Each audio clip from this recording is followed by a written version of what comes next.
Right. So we are starting with this sociology test series, which is targeting 2023 students or 2022. This test batch is suitable for both 2022 as well as 2023 aspirants. So the syllabus is very defined syllabus. Many questions from this syllabus will have almost the same answers, but we are going to give different answers for the questions which look like same. First of all, I wanted to tell you about some basic instructions which you have to follow in the sociology optional. The first thing which you have to do is your writing should be simple, and your writing should be contemporaneous.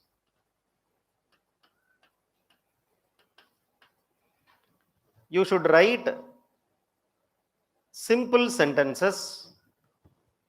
At the same time, your writing should be filled with current affairs. When I say simple sentences, it means you are writing a sentence which is not more than 2 lines.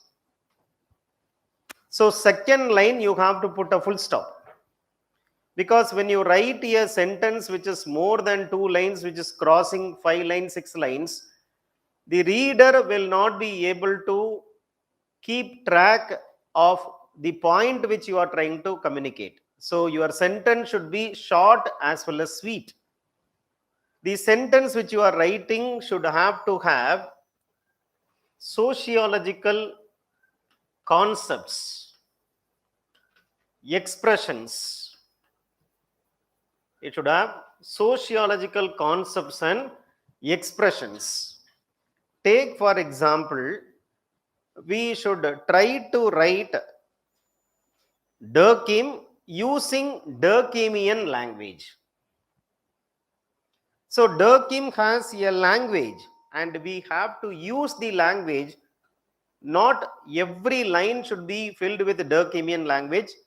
Some lines will have to be like a quote which would be appealing to the examiner. So concepts will have to be used. For example, Durkheim has spoken about some concepts. May it be social fact, collective conscience, organic solidarity, mechanical solidarity, anomie, egoism. These are some of the concepts which are explained by Emile Durkheim. So when you write Durkheimian sociology, these concepts will have to be integrated in your answers. So it should be expressive as well as it should have sociological concepts. Without sociological concepts, the answer will become a general studies answer. You should write sociology answer, and that is why I am saying write sociological expressions as well as sociological concepts. Contemporaneous means what? The question itself sometimes will be contemporaneous, in the sense it will be asking you to integrate relevance or the current affairs. As I have given you in the question about farmer suicide, that you have to link Durkheimian theory with that of farmer suicide. So contemporaneous, contemporary examples can be added. Here where I am telling you about the importance of our monthly magazine called the Social Fact. This is our monthly magazine for sociology current affairs. So follow this monthly magazine, which will give you some examples which are current affairs based example, which can be fit into the sociological writings. So follow this to get the current affairs. These two are the basic things which I am telling you. Thirdly, you should go by the time limit. Always you have to have time limit. So from the test one, you try to follow the time limit. Fourthly, complete the paper. You must complete the paper. Paper completion is very important. Because without completing the paper, we cannot cross 300. So paper completion is a must. Last 5 minutes, you have to give to just have a glance of whatever you have written. Just after writing, you should have 5 minutes left at your disposal. So have a glance of what you have written, because sometimes it happens that we forget to underline some key concepts. We do some mistakes. To correct the mistakes like underlining and all, if you miss, you have to do that in the last 5 minutes. Right? So these are some of the points which you have to write the answer. Now what I am suggesting is, I am going to give you the model answer. You can, you can make a note of the model answer. You can have a hint of the answer. We also give you the format, the PDF format of the model answer, with a lead introduction, with a lead conclusion, and how the body of the answer should be filled with some important concepts. So it will be given in the PDF format.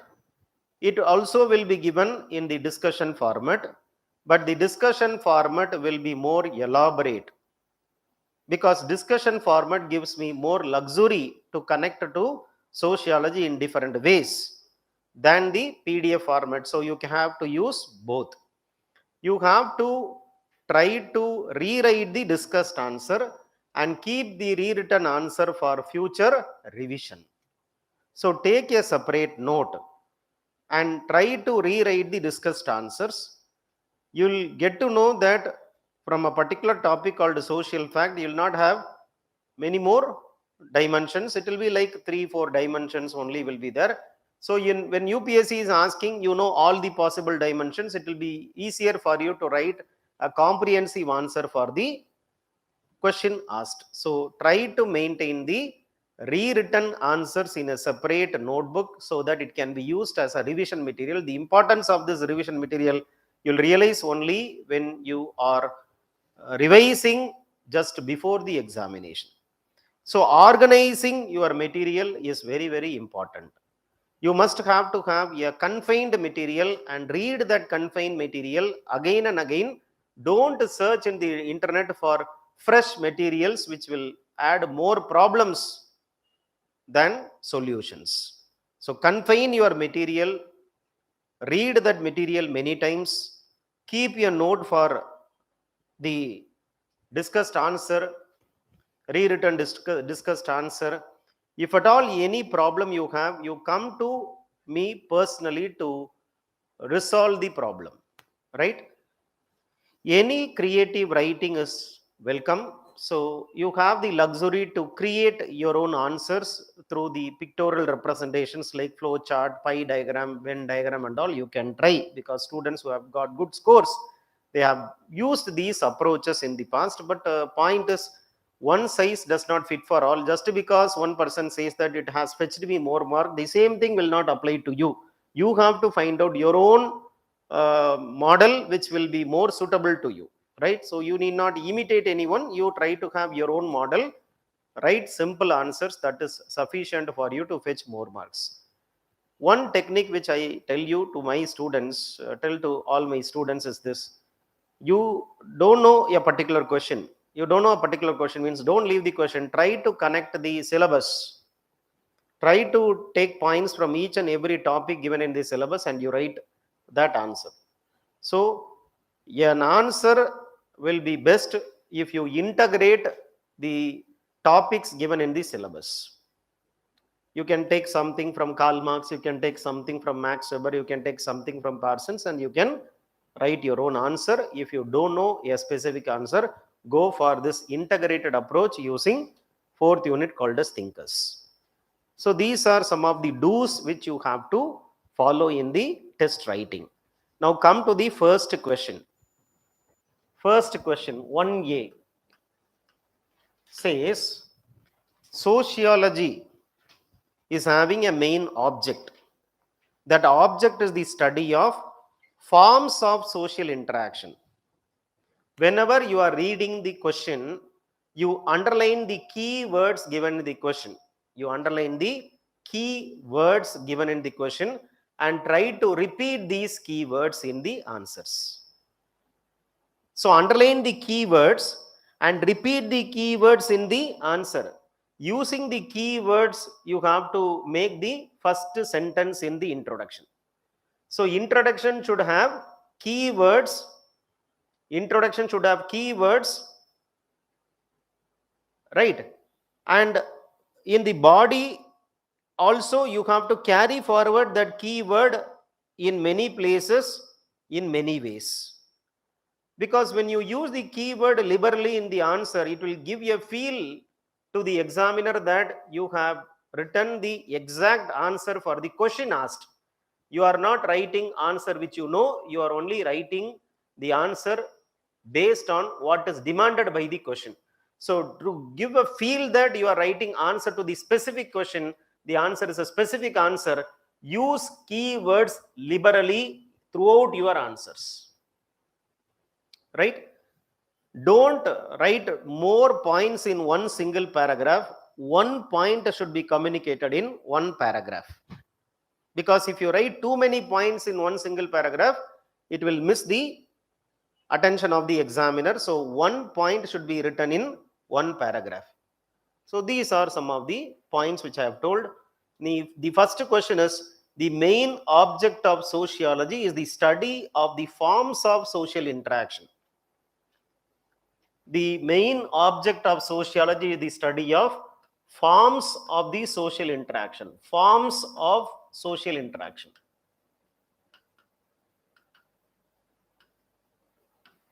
Forms of social interaction. That is the catch. Keyword is forms. Keyword is social interaction.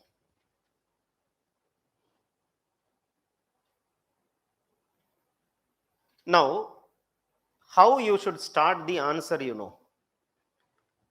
Individual is the locus of all historical realities.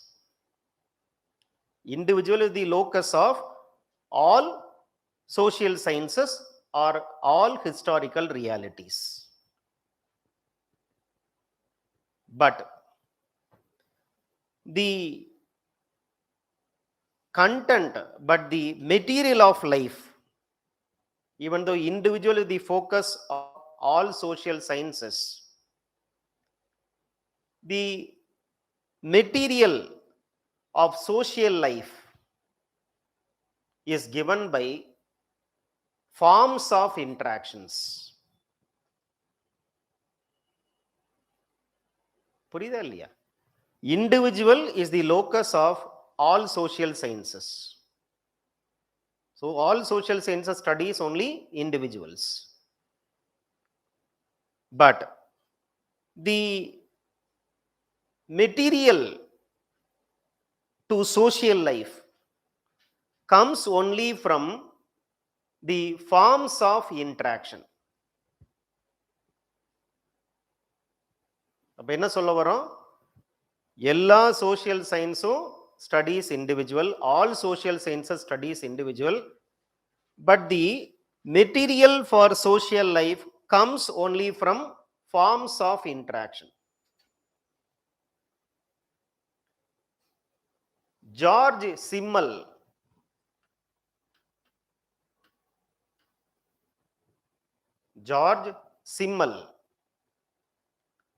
writes that interaction transforms individuals to society. George Simmel says that it is interaction that transforms individuals into society. Because society comes into existence only through social interaction. Society comes into existence only through social interaction. So minus social interaction, there is no society at all. Therefore, sociology, to study society, will have to focus on social interaction.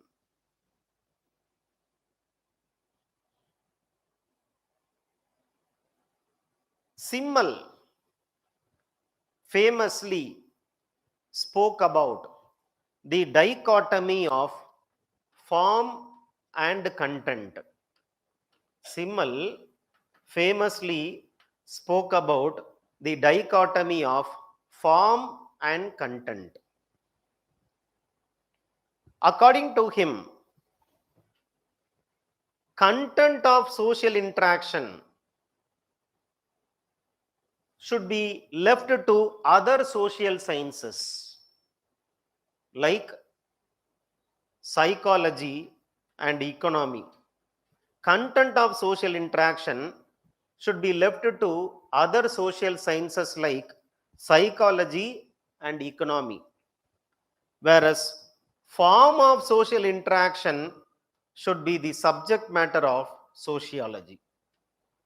Whereas form of social interaction should be the subject matter of sociology. Form means the mode of interaction, the pattern of interaction. Content means the substance of interaction, that is the motive of interaction, the interest of the individuals in the interaction.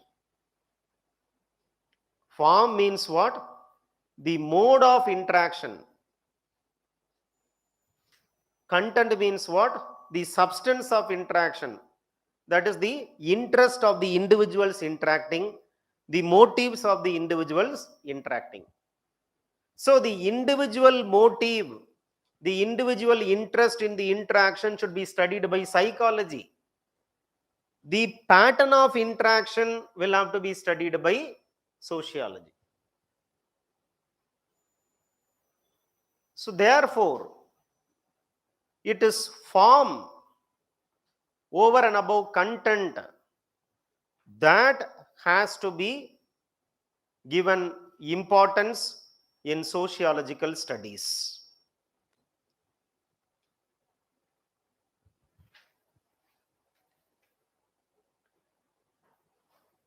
Ferdinand Tönnies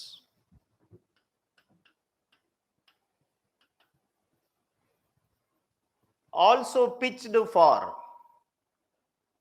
study of form of interaction when he writes about the limited scope of sociology. Sociology is not having unlimited scope. It is having a limited scope. That limited scope is studying the pattern of interaction, the form of interaction. Through his famous concepts called Gemeinschaft and Gesellschaft. Through his famous concepts called Gemeinschaft and Gesellschaft, Tönnies made a distinction between traditional society characterized by community and modern society characterized by association. In conclusion, it can be stated that when forms of social interaction was advocated by formalistic school of sociology, critics pointed out that without studying the content of social interaction, focusing on forms only will lead to sociology becoming more abstract and vague.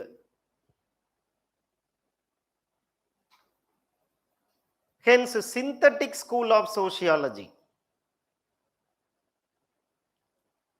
wanted to use form as well as content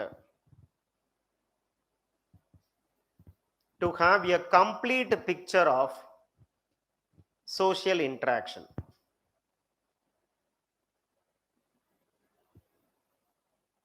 That's all.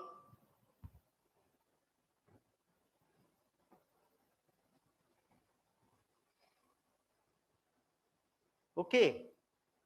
So, for some or for many, whatever I have said is totally new. But sociology in the last few years is asking question on something which is very general, which is not explicitly given in the syllabus.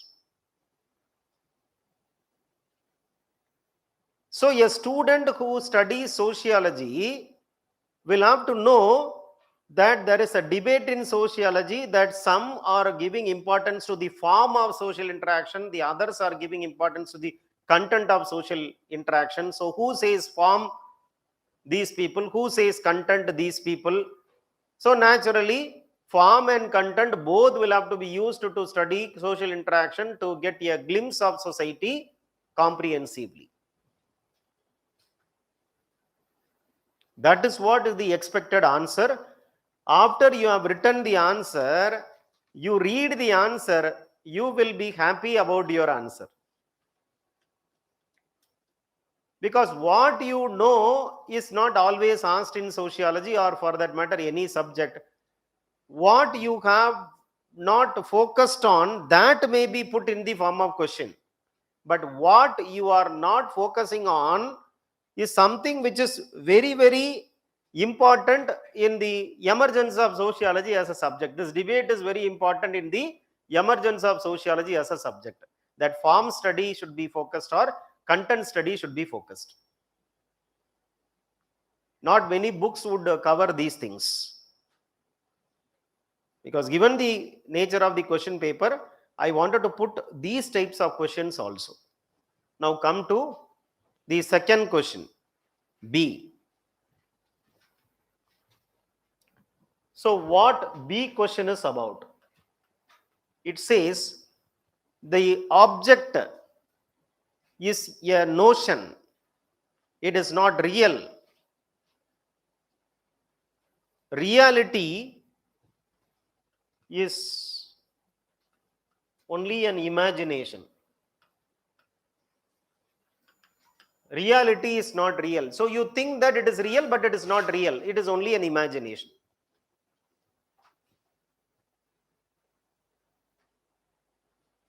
And who will give this idea that the notion of object is not real, but as a way in which we regard objects? Meaning, it is how we see it as an object. Object is not having its own existence. We make it exist. So we can also unmake the object. We can also remake the object, because object is not real. Object itself is our own imagination. Who gives importance to reality positivism? Who gives importance to ideas, imagination, non-positivism? So the question is about non-positivism. The question is non-positivism.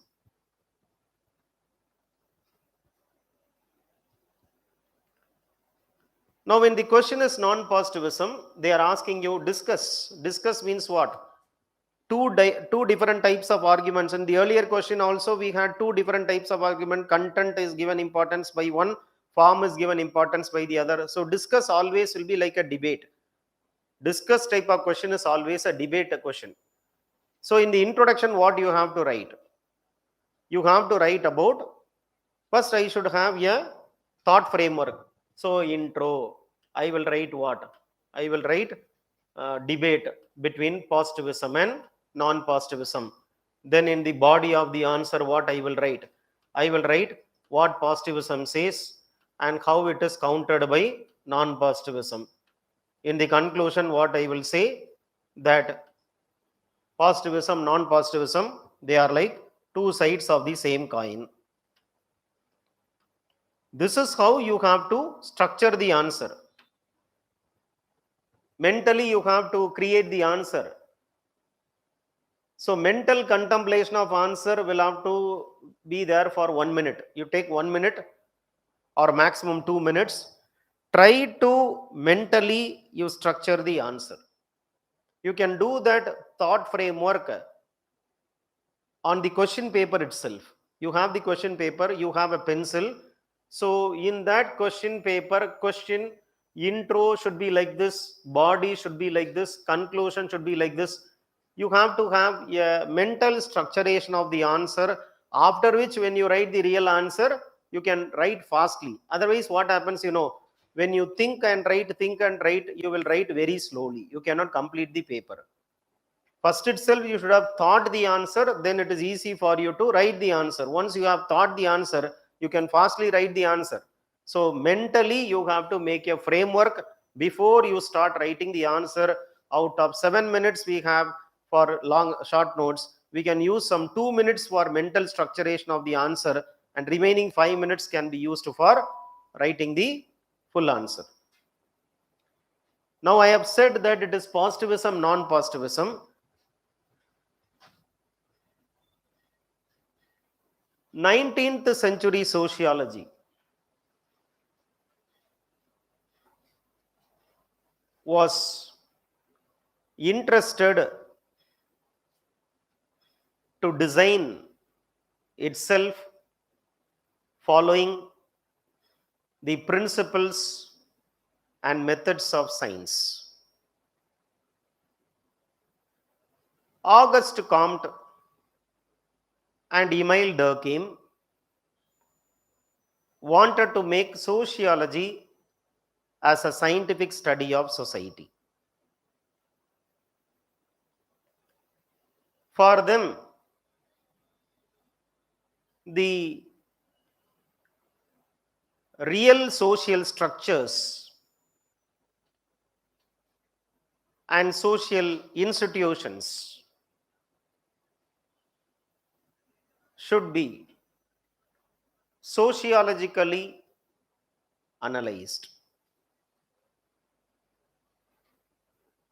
So they advocated for scientific sociology on the lines of natural science, like physics. However, 20th century sociology indicated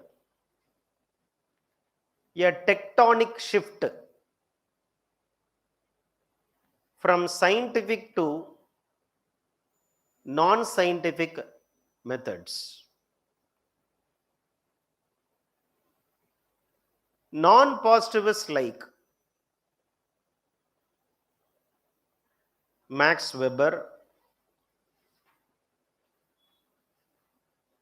G.H. Mead, phenomenologists, argued that sociology should study invisible reality rather than visible reality. Phenomenology argues that people mentally construct reality because reality is not having any existence without the application of mind. So it is mind that constructs reality and reconstructs reality based on situations. Edmund Husserl says that people make typification and classification of reality, which should not be tested based on whether it is real or not. Rather, sociologists should try to understand why and how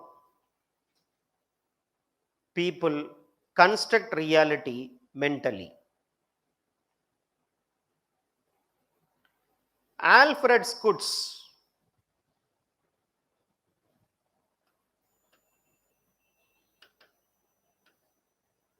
says people use common sense stock to construct reality. Ethnomethodologists, especially Garfinkel,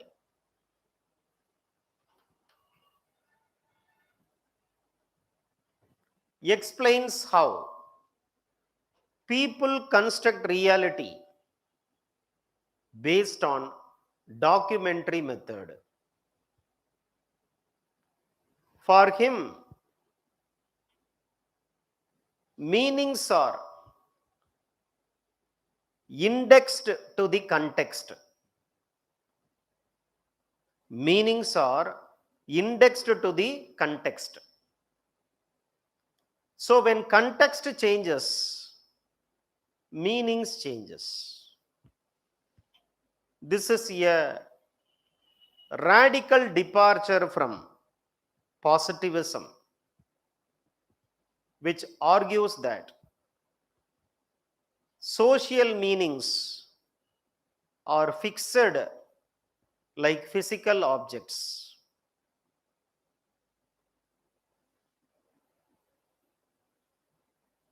The debate between positivism and non-positivism has decisively charted a new movement in sociology, thereby trying to make sociology, on one hand, an independent discipline, but on the other hand, an interdisciplinary subject.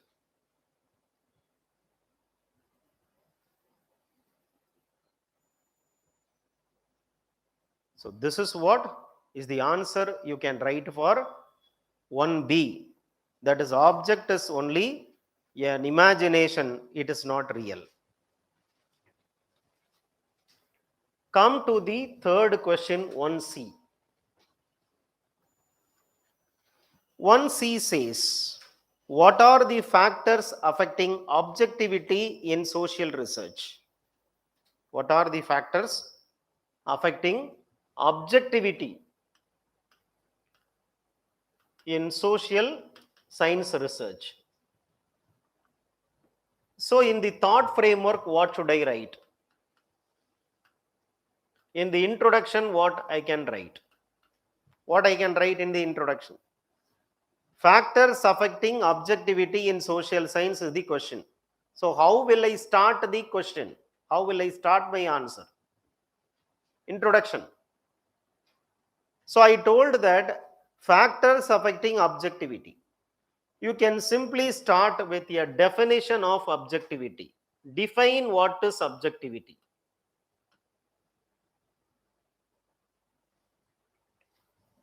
Then you write how objectivity is a main ingredient in science. However, body, social scientists agree that objectivity is not guaranteed in sociology. Pure objectivity is only an elusive goal in sociology. Why they say this, you have to tell. Here only you are writing what are the factors which affect objectivity. And conclusion,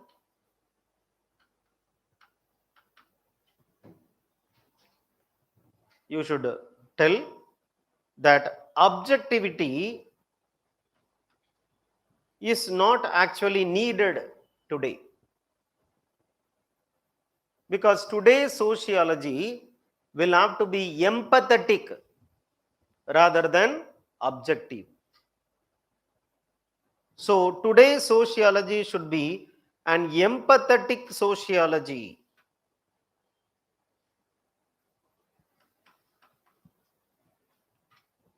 It should not too much get stuck up with that of objectivity. It should speak about the real problems of the people. It has to show care and concern towards the problems of the weaker section. So it has to have that empathy rather than objectivity. It is more empathy that is needed for sociology today. So these are the lead points which you have to think before you start writing the answer. In the introduction, we have to write that. Definition of objectivity. So you know what is the definition of objectivity? You write the definition. Objectivity means unbiased research, ensuring that one's personal values or ideological preferences do not contaminate the conclusion of the research.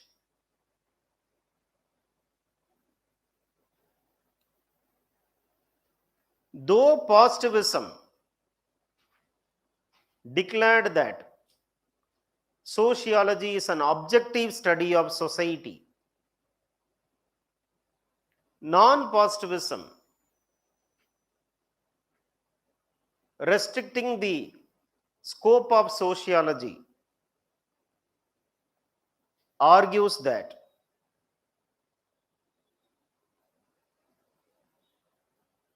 objectivity cannot be guaranteed because sociology studies subjects, not objects.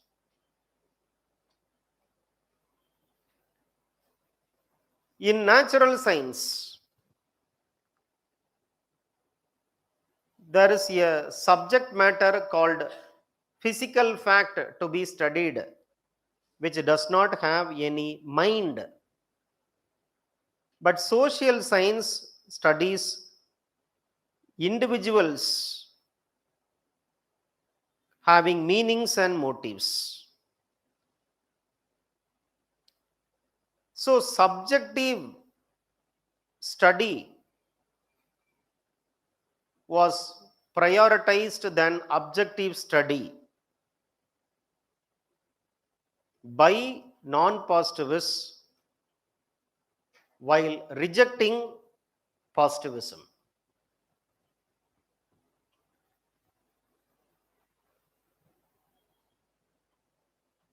Sociologists agree today that complete objectivity is an elusive goal in sociology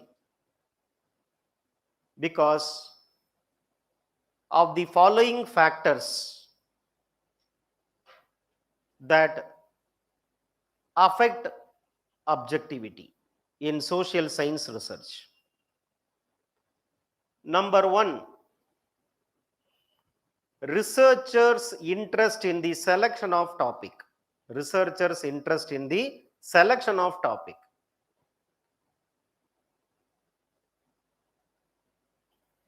So there is an interest present in the researcher, which is why he is selecting that particular topic, not any other topic. For example, Max Weber selected Protestant ethics because his mother was a Protestant.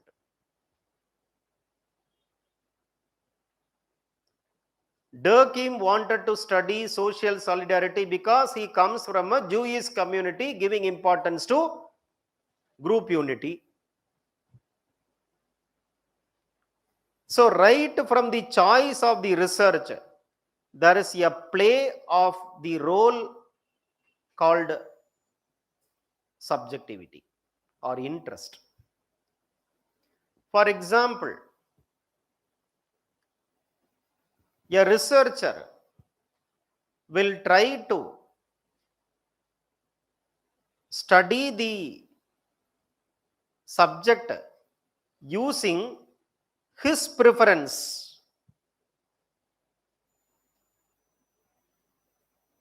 When a disabled researcher studies the problems of disability, his understanding cannot transcend his own subjective perception or experience with disability. So the researcher's bias is present in social science, which is a factor affecting objectivity. Number 2,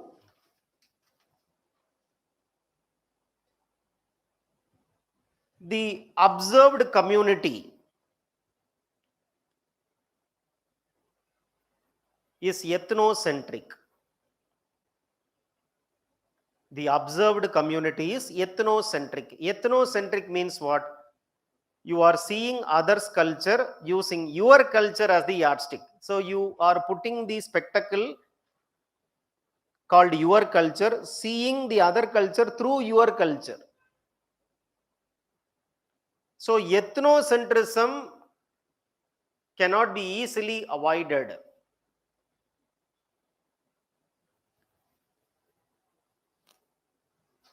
Number 3, researchers' compassion to the observed or observing community. Researchers' compassion to the subject studied. For example, feminists wanted to study the problems faced by women. So they have more compassion to the women. They use what? Women's stories as real stories to arrive at a conclusion about the problem. So compassion towards women makes feminism subjective rather than objective. Number 4, there is no foolproof social science methods. There is no foolproof social science methods. For example, when you use quantitative methods, those who support qualitative method find limitations of quantitative method. So there are problems in quantitative method. When you go for qualitative method has its own problems. So there is no foolproof method to give you objective conclusions. 5th point, insufficient evidence to conclude. The evidence which you are having is not sufficient. It is insufficient to make a conclusion. So when the evidence is incomplete, you make your own perception to fill the gap. You use your own perception to fill the gap because of the insufficient evidence. There is also no method to scientifically assess the evidence. Therefore, Gunnar Myrdal says,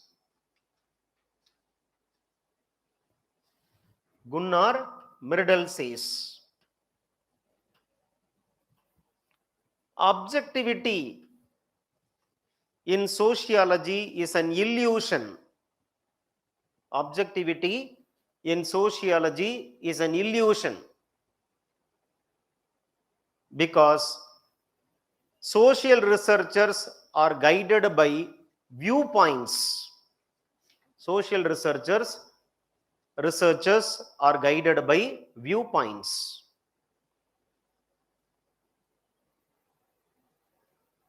So Gunnar Myrdal can be written as the conclusion.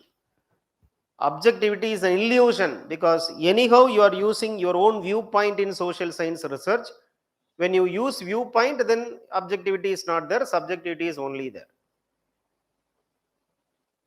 So Gunnar Myrdal can be used as the conclusion. It is better that you use some thinker in the introduction, some thinker in the conclusion. The thinker இப்படி சொல்றாரு அப்படின்னு conclude பண்ணும்போது what will happen? It will be more authentic. So this is about 1C. Now 1D is what? The formation of sociology is aided by theoretical understanding and common sense knowledge. Sociology and common sense.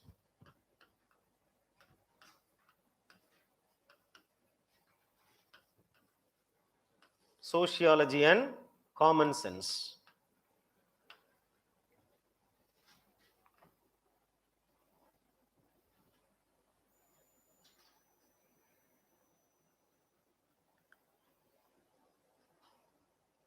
Andre Bethe. So what in the introduction you should write?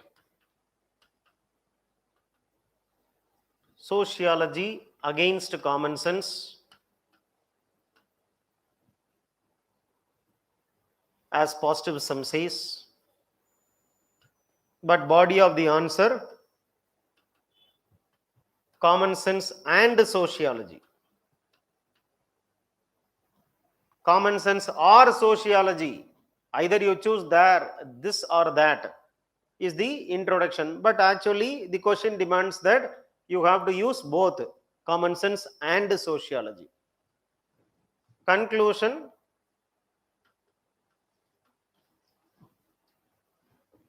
Contemporary sociology is selective, that it selects some aspects of common sense, rejects some, selects some aspects of science, rejects others.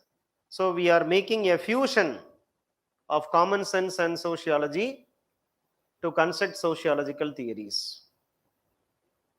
This is what the thought framework which you have to follow. In the introduction, I told that it is better to use a thinker. So that is why I am also giving you a thinker here. Andre Bethe.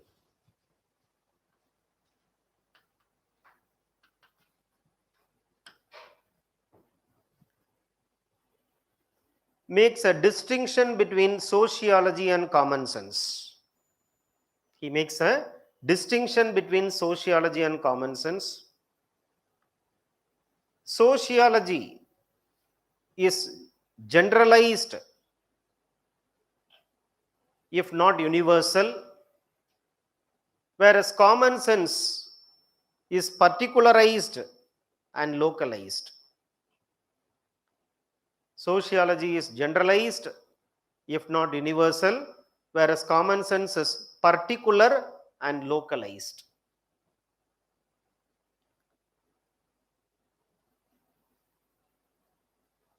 Common sense refers to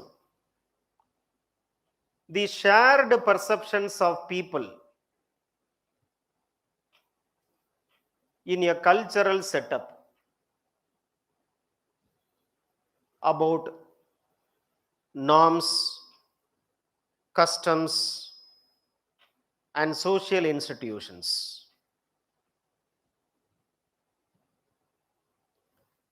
It can be called as the folk knowledge. Common sense can be called as the folk knowledge.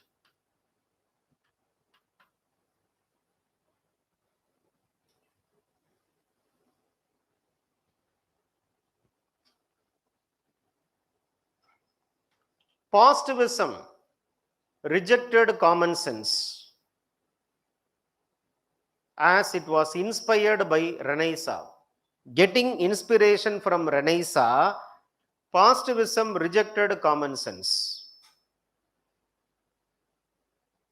saying that both are polar opposites.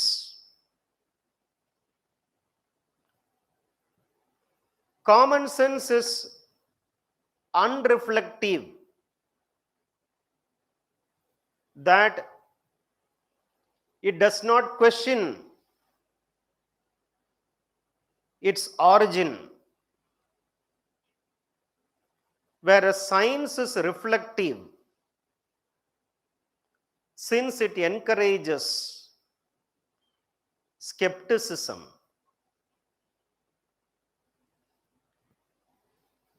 Common sense is highly variable, whereas science is transcending time and space.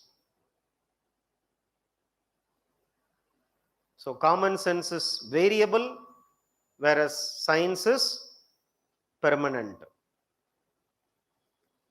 Unlike common sense, science uses systematic tools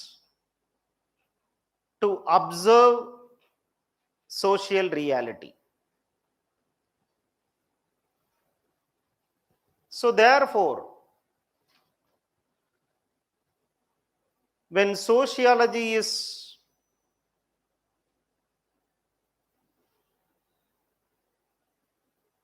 using common sense, it will end up to be a fallacy. Hence,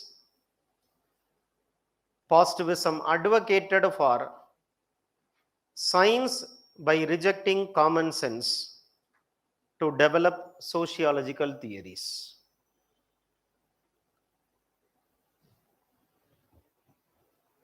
However,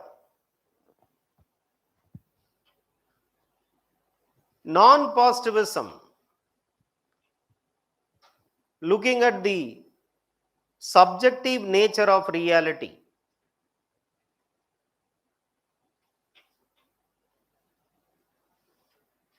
wanted sociology to use common sense as a cultural knowledge to understand meanings and motives of the actors. Max Weber, in his study of social action,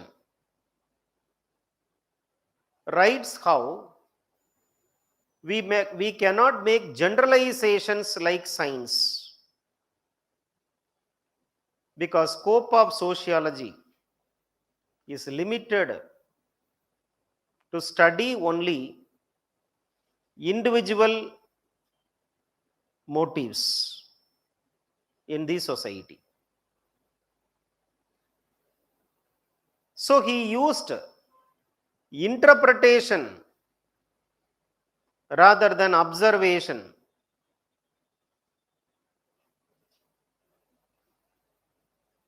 Phenomenology, ethnomethodology also advocated for use of common sense to know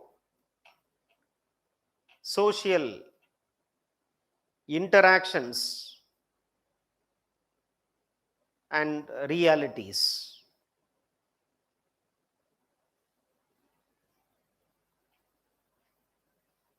Contemporary sociology argues that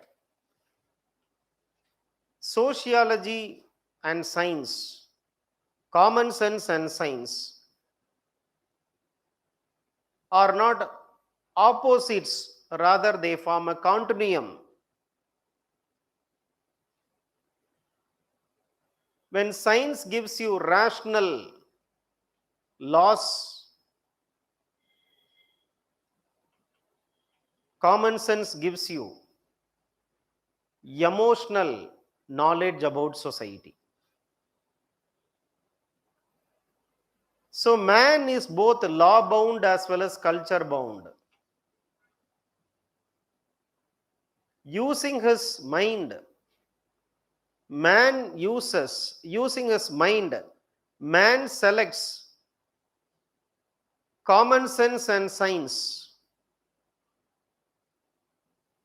inclusively, not exclusively.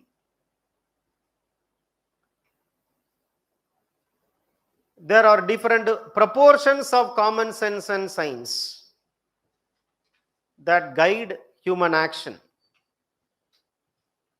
which has to be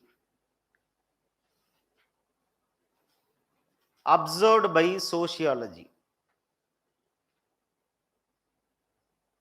So, 21st century sociology, being a humanistic, empathetic sociology,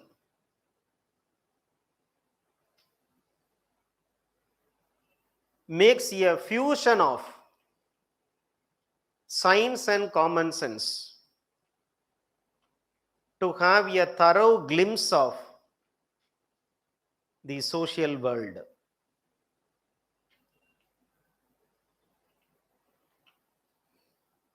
So this is what is the answer for this question 1D.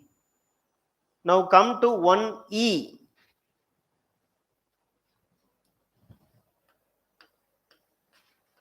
Sociology as a nomothetic discipline.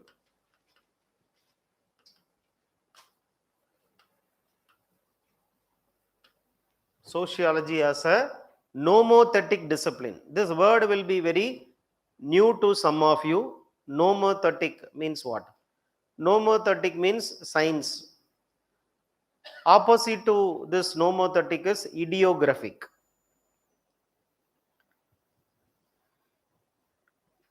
In 19th century, see what you have to write in the thought framework. Thought framework. So in the introduction, what is nomothetic science? How it is different from ideographic methods. In the body of the answer, you make a detailed explanation of the difference between both, and in the conclusion, we have to say a synthesis of the methods. So introduction should be about a thinker who is a neo-Kantian. He only popularized the terms called as nomothetic and ideographic. Now you have to write the name of this neo-Kantian thinker, write what is nomothetic, write what is ideographic, how one is against the other, and finally you say how this nomothetic method is what is the quantitative method and ideographic method is what is qualitative method. Today we are trying to use both, called as triangulation. Using both the methods is what is called as triangulation. Of course, this qualitative method and quantitative method, they have already asked in 2021 main examination. They have asked this question, quantitative and qualitative method. Even another question I have answered for this 2021 paper was how sociology is different from common sense. Two questions came in 2021 mains sociology. Common sense sociology question was asked, and this qualitative quantitative method also is asked. This is a 20 marker qualitative quantitative method, and that is a 10 marker sociology and common sense. So how you will start this, In 19th century, Neo-Kantian Windell band.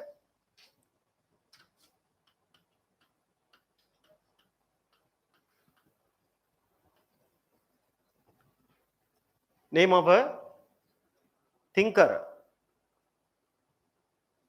In 19th century, Windell band introduced the terms nomothetic and ideographic to distinguish both. Nomothetic methods were used by scientists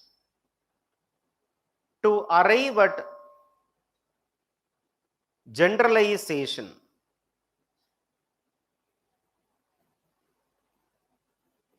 Ideographic methods were coming as a criticism to nomothetic method, for ideographic method gives importance to the individual understanding of reality. So nomothetic and ideographic methods represent two different approaches to understand social life.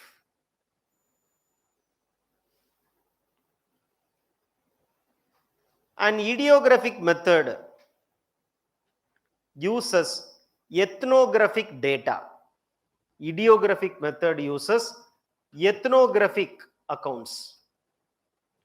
Ethnography means study of simple society in all possible dimensions. Ethnography means study of simple society with all possible dimensions. Ethnographers give importance to minute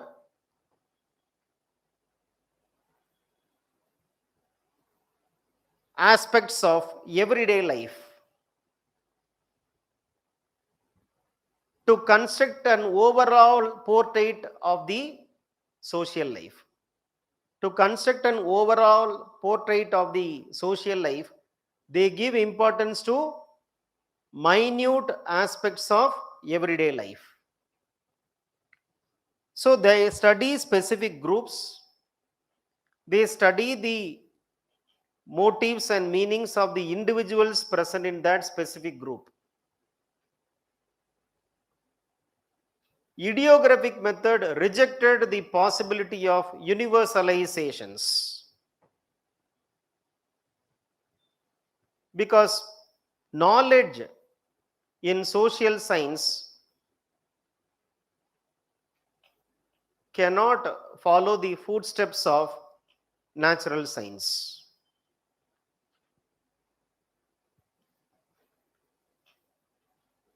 But nomothetic methods wanted universalization in the form of theory and law.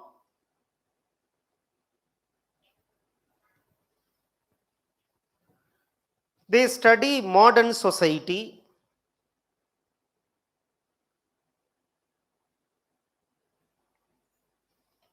in order to understand the nature and the structure. They used quantitative methods like large social survey.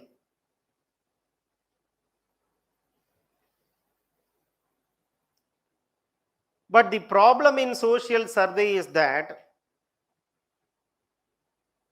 it does not capture the real interest or the motive of the individual surveyed.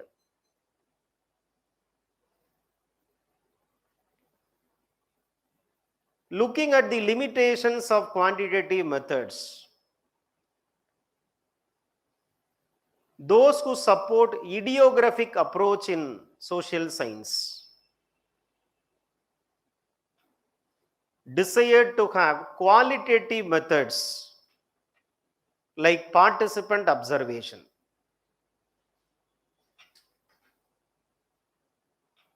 However, Malinowski was criticized for his participant observation of Trobriand islanders, for he justifying all the practices of the community.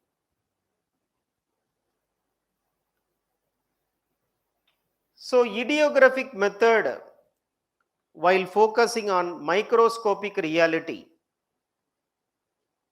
nomothetic method focuses on macroscopic reality. Positivism of Emile Durkheim, in its attempt to make sociology as a nomothetic science, went to the extent of making a law of suicide. For Durkheim,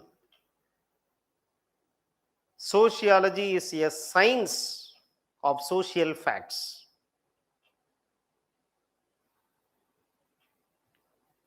But in 20th century, the scientific status of sociology was questioned by symbolic interactionism. When Herbert Bloomer says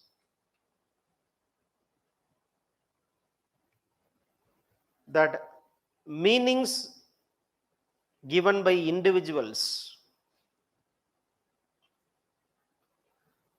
are neither created by society nor created by biology. It is the making of the mind of the actor based on interpretation and interaction. In conclusion, it can be stated that 21st century sociology attempts to fuse both the characteristics of ideographic and nomothetic approaches, that is reflected in triangulation method, which incorporates qualitative and quantitative research methods.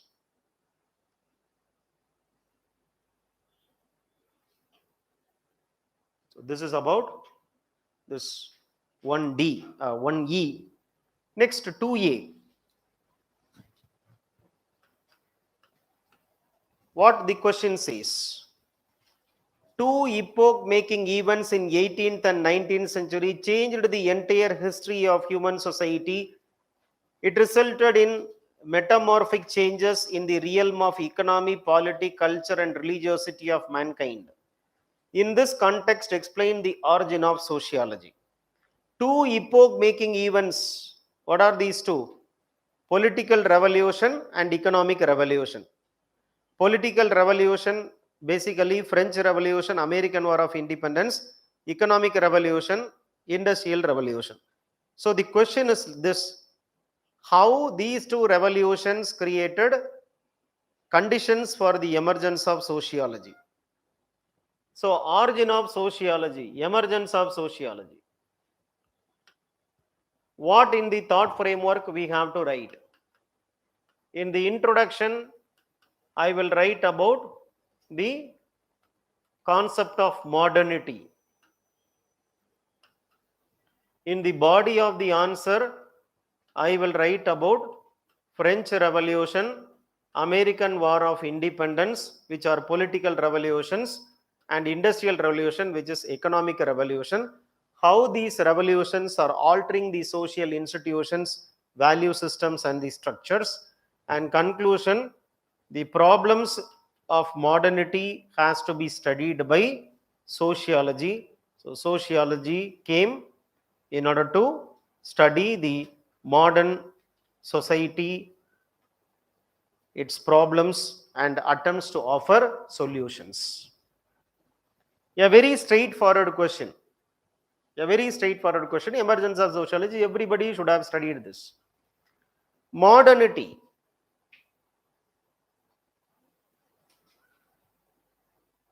Brought forward new values characterized by rationality, individualism, achievement motivation, and consumerism.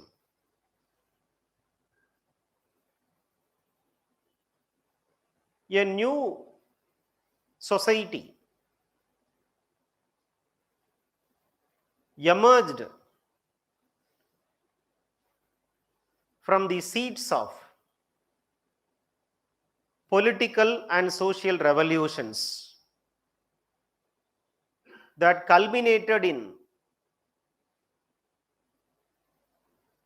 social upheavals in 19th century Europe. This provides the soil fertile for germination of a new discipline called sociology. This should be your introduction. In the body of the answer, you have to explain how political revolution created a new political culture, how industrial revolution created new economic institutions. So in the body you should write that Renaissance brought forward spirit of science as a way of life.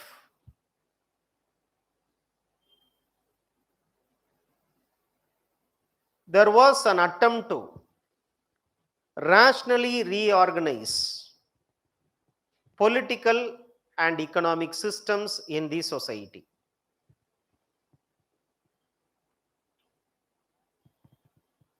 Industrial revolution brought profound changes in the form of factory mode of production, profit motive, free market economy, contractual labor, mass production, and liberal consumption patterns. Adam Smith supported in his book Wealth of Nation the rise of laissez-faire economy because according to him there is an invisible hand present in the market to correct the structural inequalities. Being a meritocratic society, industrial capitalism will provide equality of opportunity irrespective of primordial identities.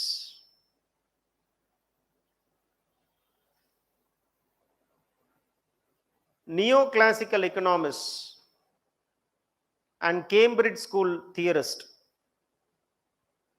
through their comparative advantage theory, also praised capitalism for it will create a win-win situation for all. So with the rise of industrial society, new working class, enterprising bourgeois,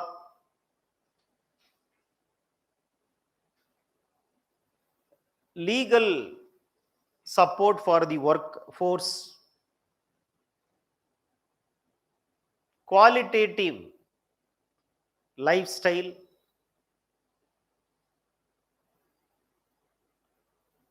secured economic returns, time consciousness was brought in the societies of the West.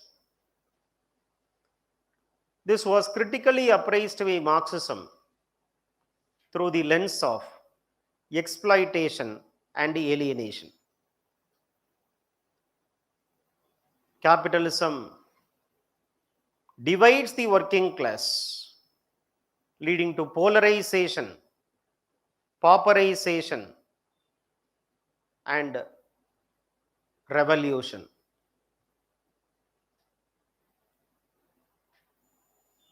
Political revolutions like American War of Independence and French Revolution offered a foundation stone for a new political culture characterized by equality, justice, liberty, fraternity, and constitutionalism.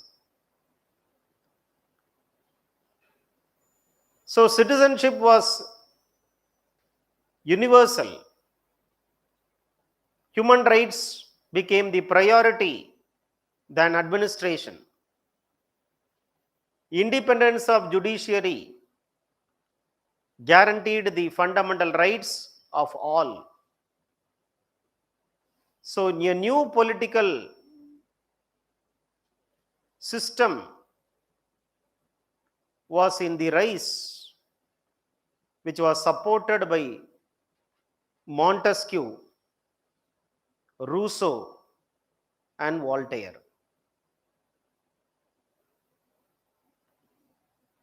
However, the Enlightenment scholars' prize for modernity was rejected by conservative scholars who argued that social suffocation, marginalization, environmental pollution, and rising inequality were the dysfunctions of modern society, which has to be corrected only through organized efforts by sociologists, as sociology is a secular discipline which wants to solve the problems of the people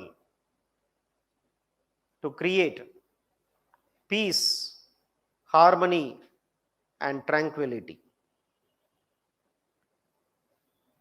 The discussion, debate, and critical appraisal of modernity caused by world revolutions offered the scope for the emergence of a new discipline called sociology to study dimensions of modernity, offer solutions to its limitations.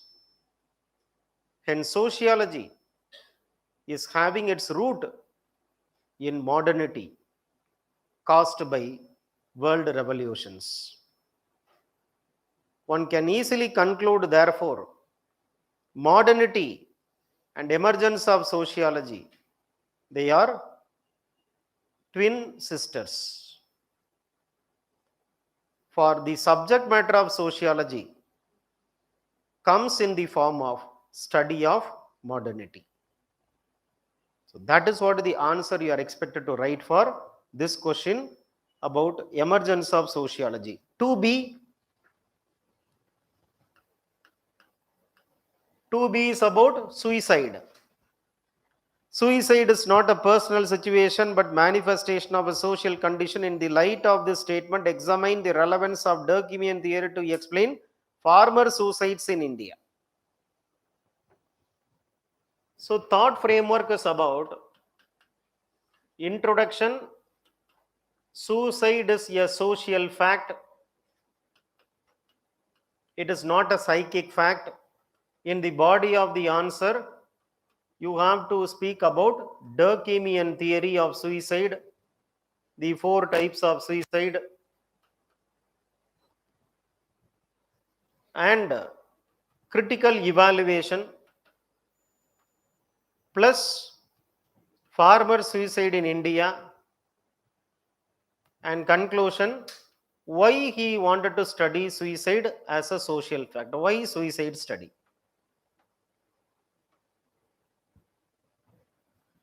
So in the introduction, you can write that suicide being the subject of interest for psychology was taken up by Emile Durkheim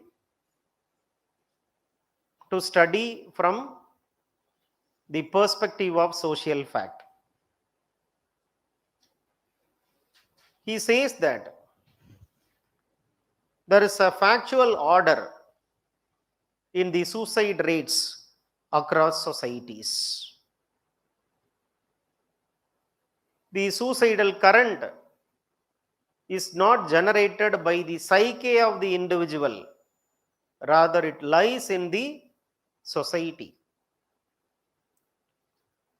So suicide, according to Emile Durkheim, is not a psychic act, rather it is a social fact. In a study titled Lee's Suicide, he explains how social determinism is more primary a factor than the psychological predisposition.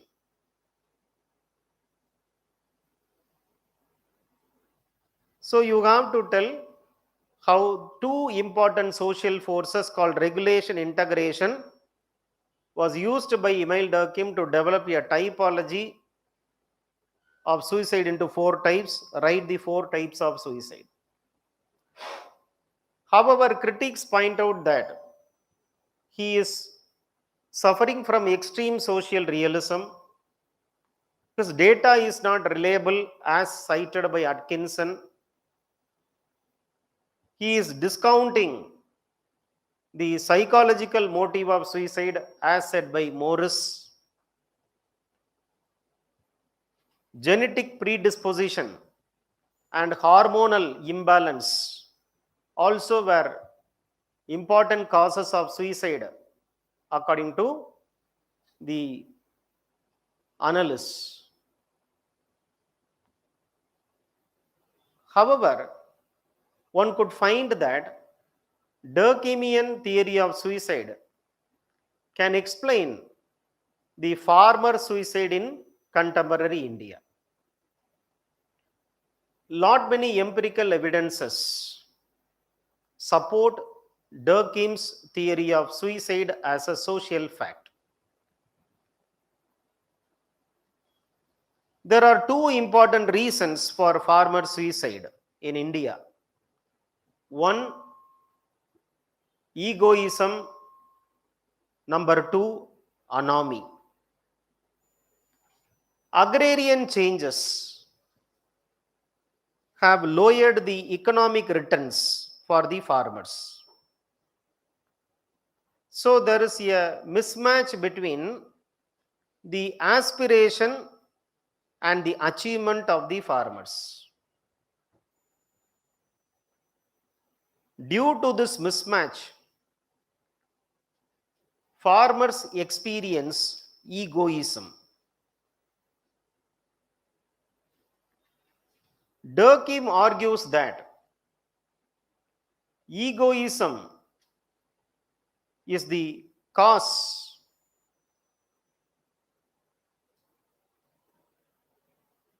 because farmers in India, especially in Andhra Pradesh, Maharashtra, and Punjab,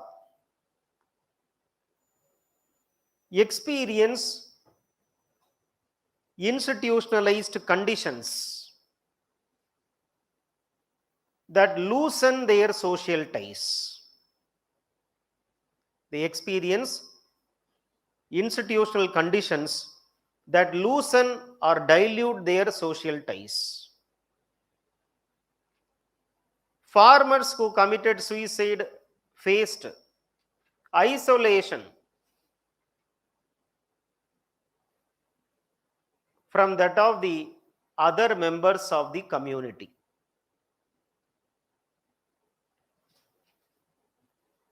Studies on farmer suicide may give an impression as if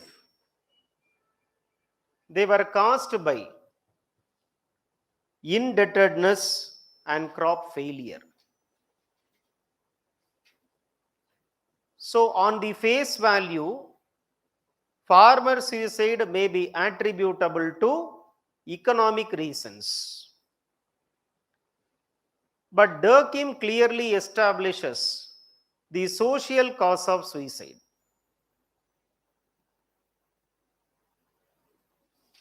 Studies conducted by Mishra found that sudden deterioration of economic status of farmers led to farmers getting separated from the family. So there was a sudden economic loss, and that resulted in alienation of the farmers from their family. Similarly, Murthy found that young, innovative, backward caste farmers committed suicide, mainly those who belong to nuclear family rather than joint family.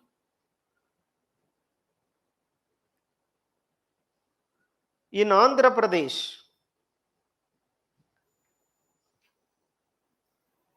study of farmer suicide by Revati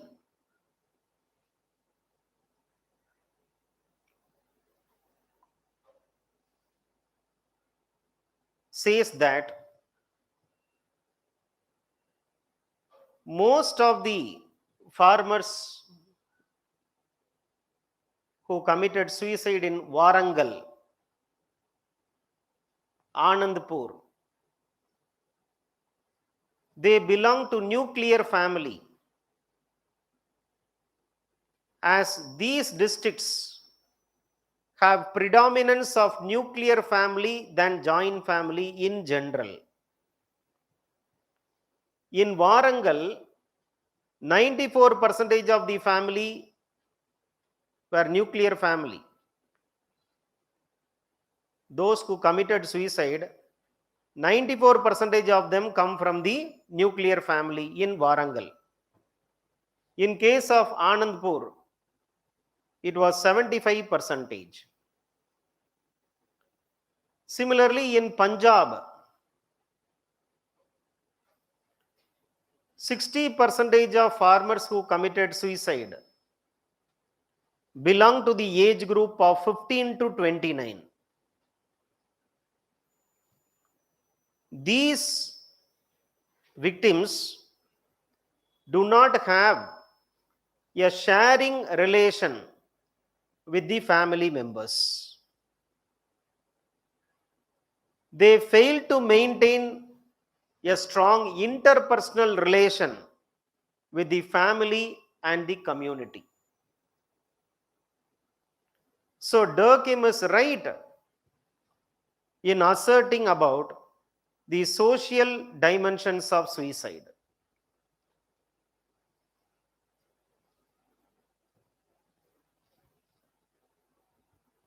That is what the conclusion you have to write, which is nothing but relevance. He wanted to study suicide because being the most personalized act, if suicide can be generalized using scientific methods, then sociology will be endowed with power to study any subject scientifically. That is why he took up suicide to make a scientific study to prove the scientific status of sociology. So what we are telling, if such a personalized act can be generalized, then sociology can study any fact as a social fact. So the power of sociology as a science is demonstrated through this study of suicide by Emile Durkheim. That would be the conclusion. Now come to 2C.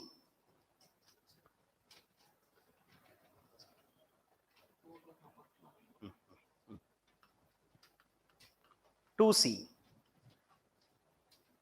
2C says, the changing social world and its increasingly rapid transformation is a challenge to the contemporary sociology of 21st century. So what the question says, what are the contemporary challenges to sociology?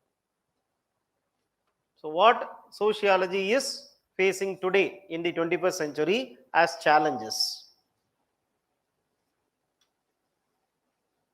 So in the introduction, you should briefly tell about the origin of sociology in 19th century, and in the body you should write about sociology in 21st century. In the conclusion, you should write about how sociology today is a martial discipline,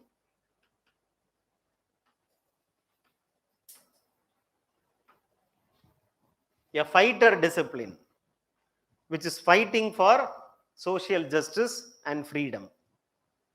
So when it is fighting for social justice and freedom, it will definitely have too many challenges to face. Sociology originated from the spirit of civic revolution. Sociology originated from the spirit of civic revolution, enlightenment, capitalism, and positivism. That one line you can write. Sociology emerged from the spirit of civic revolution, enlightenment, capitalism, and positivism.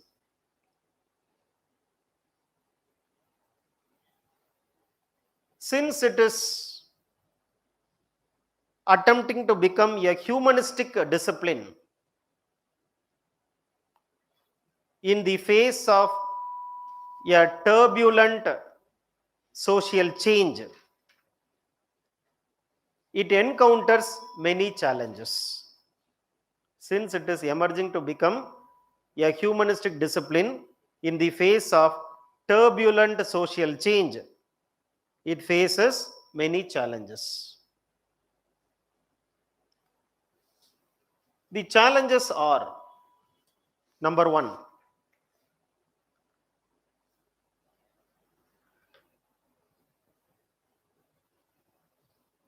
expansion of high specialization. Too much of specialization. That is a challenge. Expansion of high specialization. Number two, plurality of theories and methodologies. Too many theories and too many methodologies. Plurality of theories and methodologies. Number three, suppression of Marxism and its replacement by functionalism and neo-positivism. Number four, slow growth of academic sociology in university. Slow growth of academic sociology in university. Number five, attempt to make sociology as a multi-paradigmatic science. Attempt to make sociology as a multi-paradigm science or paradigmatic science. Multi-paradigmatic science.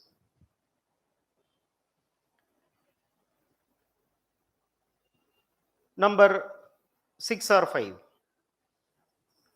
6. Domination of quantitative methods. Domination of quantitative methods in sociological investigation. Number 7. Increasing influence of market. Increasing influence of market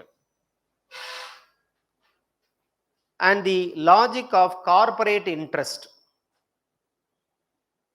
And the logic of corporate interest on the choice of topic. What is the meaning of this? The increasing logic of corporate interest in the choice of topic means what? When the topic is chosen by sociology, it is a topic which is decided by capitalism, market. So what market wanted, that is studied by sociology today. So that is a very big problem, that sociology is influenced by the interest of capitalism. And 8th is spreading of fields of explorations. Spreading of fields of exploration like dependency theories.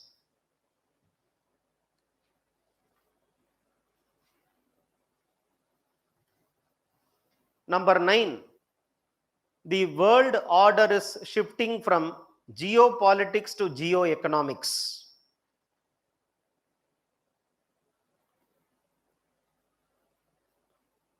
So naturally, more economic study by sociology. For example, what and all capitalism does to the people, how consumption pattern is changing amongst the people, how coronavirus is affecting to the livelihood of the people. Most of these studies are based on not culture but based on economics, right? So when the world order is changing, then the focus of sociology is to study only the economic order of the society rather than the cultural order of communities. Pierre Bourdieu says,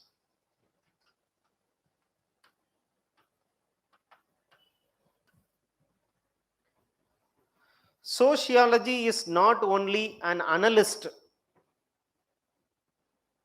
but also a fighter of freedom and justice. It is not only an analyst but also a fighter of freedom and justice. So therefore, sociology is a martial discipline. Like karate, it's a martial discipline because it is a fighting discipline. Zygmunt Bauman, simply Bauman, B-A-U-M-O-N, Bauman, pitches for radical sociology,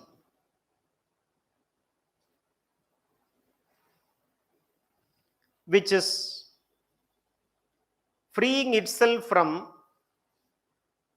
the rigors of science and technology, which is freeing itself from the rigors, R-I-G-O-U-R-S, rigors of science and technology.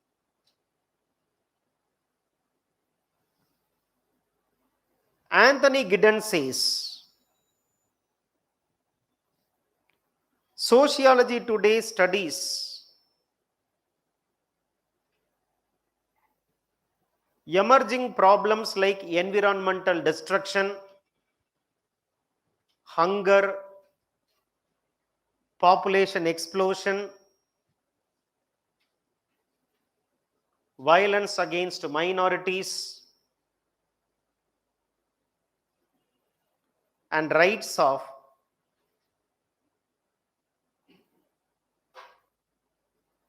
vulnerables, including sexual minorities.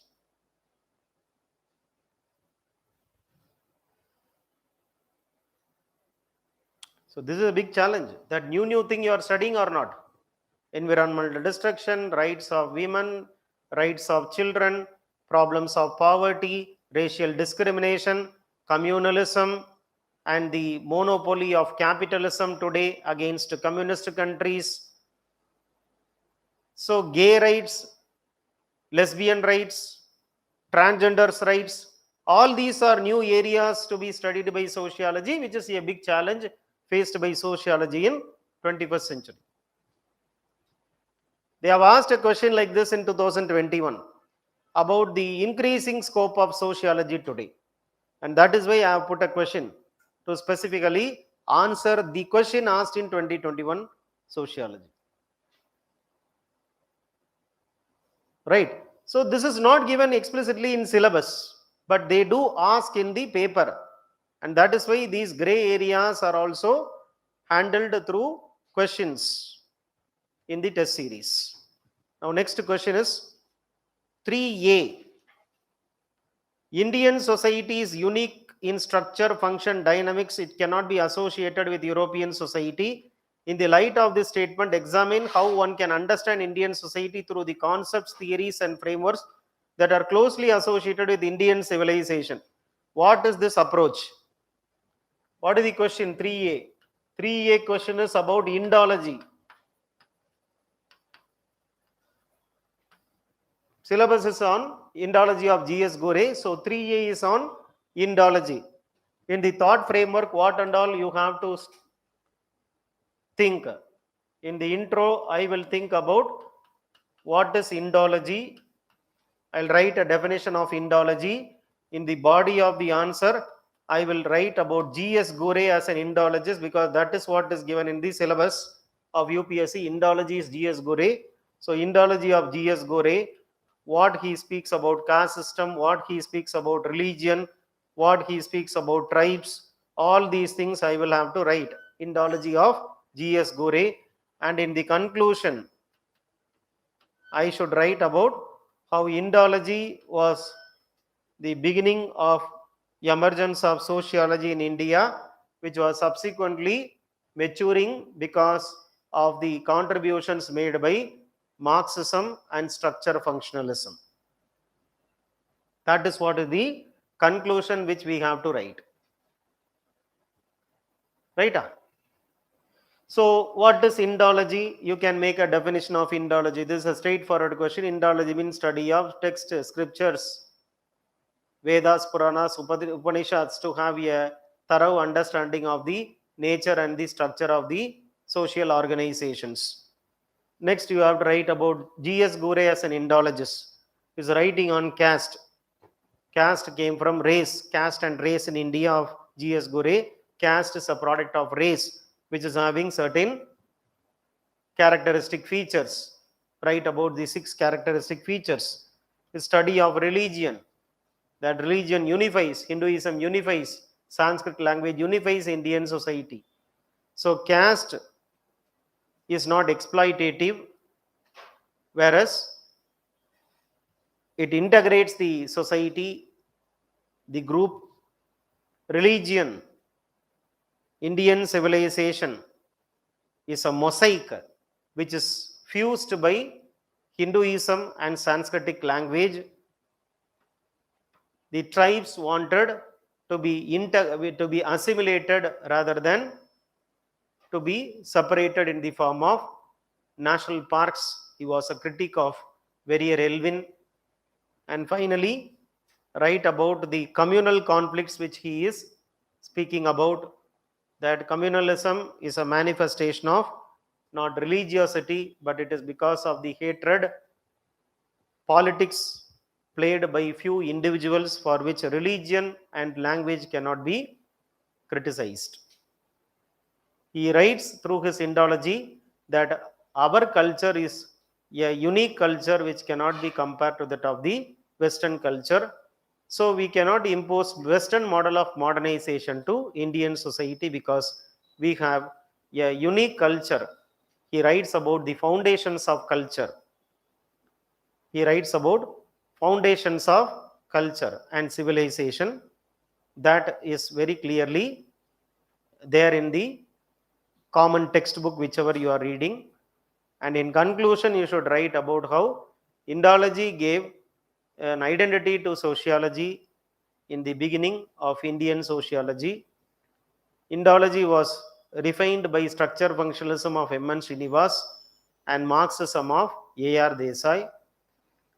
M.N. Srinivas, being a student of G.S. Gore, tells how G.S. Gore is an intellectual giant who has shifted from one topic to another topic with ease, like a butterfly switching over from one flower to another flower. So nothing can hide the fact that G.S. Gore is an intellectual giant, but his theory was criticized or approach was criticized because Dalit sociologist says he is not speaking about the problems of untouchability in caste system. Subaltern sociology says that he is not giving adequate importance to the subcultures which came as a critique to the mainstream culture Hinduism. Feminist sociology argues that he does not speak about the problems of patriarchy. So all these criticisms were only trying to supplement Gure's Indology rather than supplant Gure's contribution to make sociology as an independent discipline in India. So this is what the conclusion which you have to write for G.S. Gore. Since it is a straightforward answer, I am just giving you a tentative answer. 3B is what? What is 3B? There exists a great controversy about the exact nature of sociology. The root question is whether sociology is a science. Analyze. So simple. In the introduction, I will write about positivism and scientific methods. This was criticized by non-positivism, rejecting the status of sociology as a science. In the body, I will elaborate that Durkheim as a positivist and how Durkheimian positivism was rejected by Weber, phenomenology and ethnomethodology. In the conclusion, we are writing that sociology is not a science because subject matter differs from that of science. But sociology strives towards subjectivity. So there is a spirit of science present in sociology, even though sociology is not having the subject matter of science. There is a spirit of science. That spirit is striving towards subjectivity. So sociology is not a science like natural science, but sociology is definitely a science as a social science. So the subject matter of science may not be there, but the spirit of science is there, which is why sociology should be called as a social science rather than natural science. That should be the conclusion you have to write for scientific status of sociology. And coming to 3C. What is 3C? 3C is sociology is very elastic. We don't know where it starts and where it ends. A very different type of question or not? The elastic nature of sociology. Elasticity of sociology. There is no rigidity. There is only elasticity in sociology. We don't know where sociology stops and where sociology starts. So in the introduction, you should write about what sociologists say about scope of sociology. what sociologists say about the scope of sociology. So the scope of sociology is a debate amongst sociologists. There is no unanimity about what sociology should study and what sociology should not study. And that itself is leading to flexibility in the subject matter of sociology, elasticity in the scope of sociology, that what it should focus on, what it should not focus on. Already we have told what sociology should focus. It should focus on the form, not the content. Simmel says. It should focus on interaction and not the structure. Who says? Weber says. So sociology is to study only the substance. Social psychologists are arguing about this. It should study the content. Even Emil Durkheim says we should study the content of sociology, not just the form of sociology. When he says about social fact, he writes about content of sociology rather than the form of sociology. So when form of sociology was given importance by non-positivism, content of sociology was mainly the importance given by positivism. And because of this only, sociology becomes so flexible that when sociology studies mind of the individual, it becomes social psychology. When sociology studies the structure, it becomes social biology.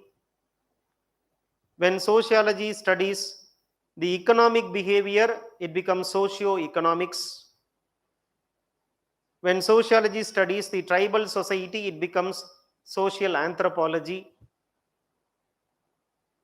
When sociology studies the value part of the society, it becomes social philosophy. So therefore, sociology, unlike science, does not have a precise or specific subject matter. Sociologists say that we have to study the different patterns of interaction. One says we should study the dissociative process, how conflict is there, how competition is there. Others would say we should study the associative process, like cooperation, accommodation, and integration. According to Leopold von Weiss,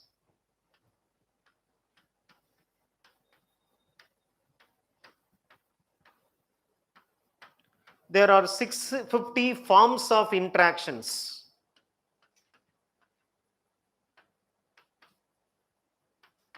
So sociology should study 650 different forms of interaction, and that is making sociology more flexible. There are 650 different forms of interaction, making sociology more liberal, more flexible.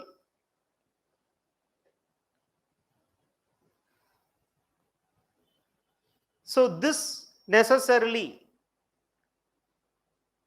gives a logical direction to sociology. That direction is what?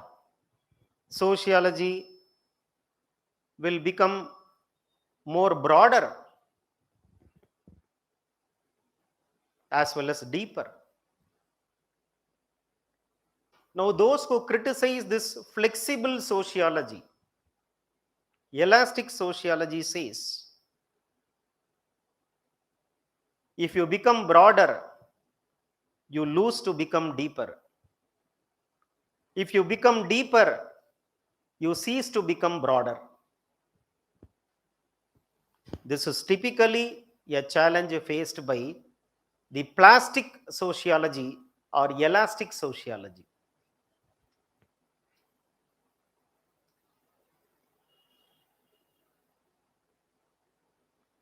So this is what is the answer for this question.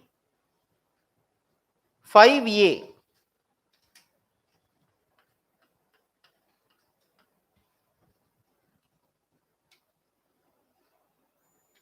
Why interdisciplinary approach is needed in social science? Actually, the above question called plasticity or elasticity of sociology itself is giving a clue to interdisciplinary sociology. So you should say in the introduction that ever since the emergence of sociology in 19th century, ever since the emergence of sociology in 19th century, there is an interplay of disciplines in sociology. Right since the emergence of sociology in 19th century, there is an interplay of disciplines in sociology.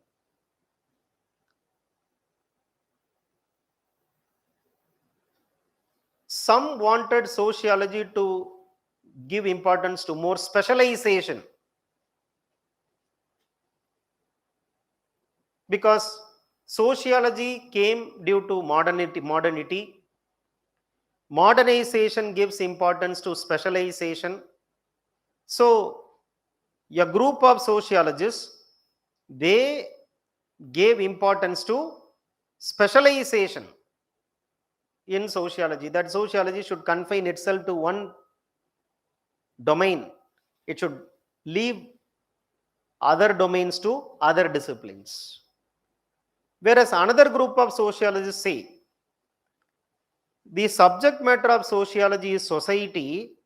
Society cannot be studied by isolating different subjects, because in society there is present politics, in society there is present economics, in society there is present mind of individual called psychology, in society there is present religion.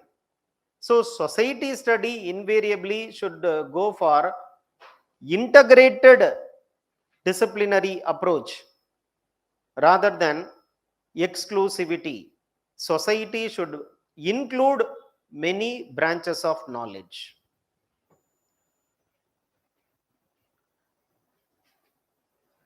Social science will have to study social issue from pluralistic point of view.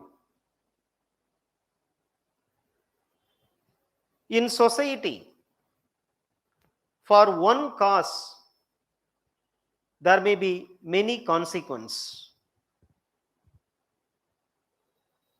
Similarly, for many cause, there may be one consequence. So this makes sociology as a distinct discipline than science.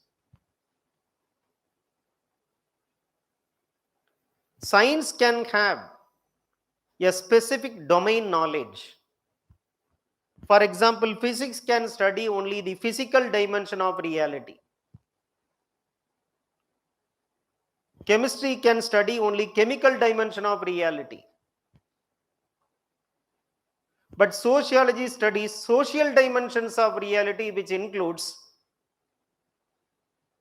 multiple subject matters. So that is why social science is more integrative rather than separatist. Social science is reflective. It wanted to inform human beings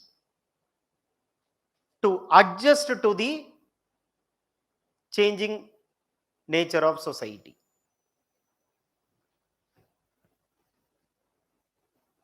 So sociology should study reality not in terms of parts which are unconnected. Durkheim himself says sociology should study society as a whole made up of parts which are interconnected and interdependent. Appleby concludes that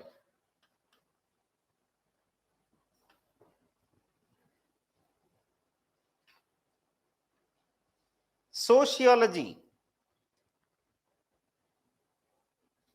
with the help of interdisciplinary approach, becomes more creative.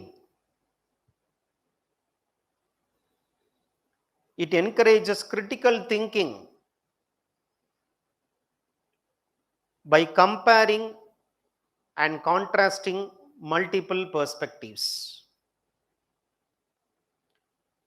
Interdisciplinary sociology can serve individuals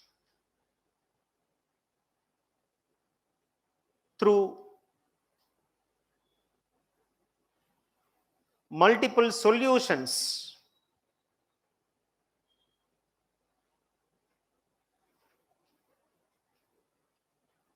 for a problem in question.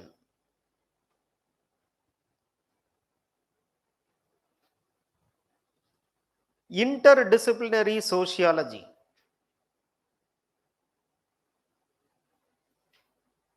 enhance the deeper understanding of sociologists by enriching their learning experience with the help of multiple methods.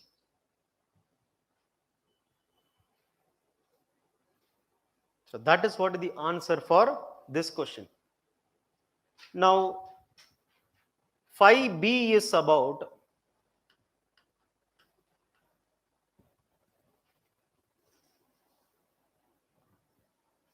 caste as a social stratification system does not have mobility.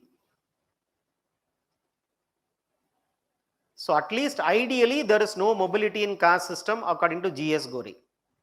So what should you write here? No mobility in caste according to G.S. Gore. Why there is no mobility in caste?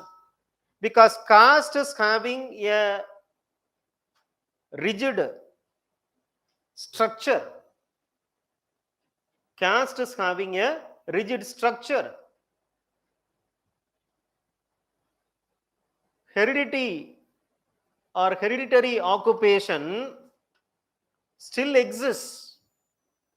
Though Constitution says right to choose one's occupation is a fundamental right, most of the manual scavengers are former untouchables. Most of the university teachers are Brahmins. Most of the people in the army or police force are Kshatriyas. And Vaishyas are only traders. Out of 10 top billionaires in India, 9 are belonging to Vaishya community. Except Azim Premji, out of top 10 billionaires of India, 9 are coming from Vaishya community. So which means that caste and occupational linkage is strongly present in India today.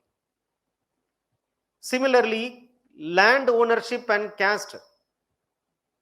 Even though land reform wanted to break the nexus between caste and land holding, upper caste are only landlords today. Dominant caste only hold maximum land ownership to the exclusion of Dalits and tribes. When Dr. Ambedkar wanted Dalit capitalism for Dalit empowerment, Dalit capitalism is not picking up because Economics is based on social capital,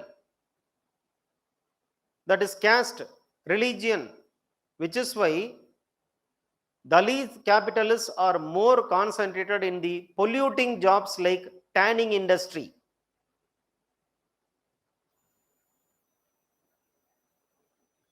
Similarly, 98% of the marriages are arranged marriages today, which speaks about how the endogamous character of caste is still intact. If this is violated, it is responded by honor killing even today. Untouchability is legally abolished, but practically, untouchability is predominantly present in the rural social structure. Modern economy may try to dismantle Jajmani system, but practically speaking, Jajmani is not demised because of capitalism.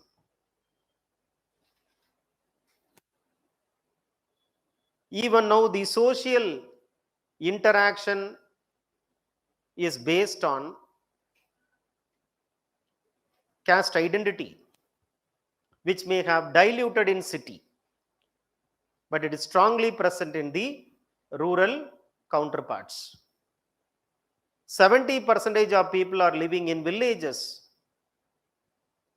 which means caste is strongly operating economically and politically in the rural India. Caste-based politics makes caste identity stronger, not weaker.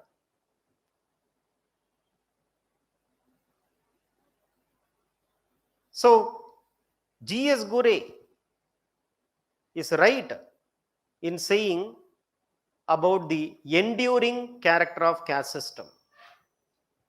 Dr. Ambedkar wrote constitution to annihilate caste system. But caste-based reservation, caste conflicts has made caste stronger, not weaker in modern India. This tallies with what G.S. Gure says, that mobility is a very rare possibility in caste society. So that is what is the answer for this question.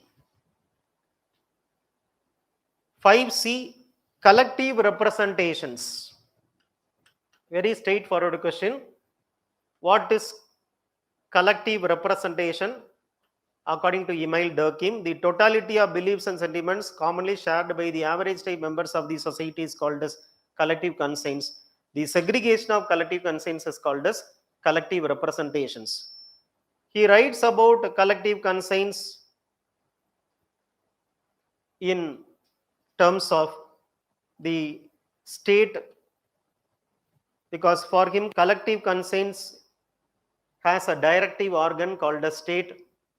Collective conscience gives legitimacy to the state. The dependence of state on collective conscience is very manifest during the elections. He even says crime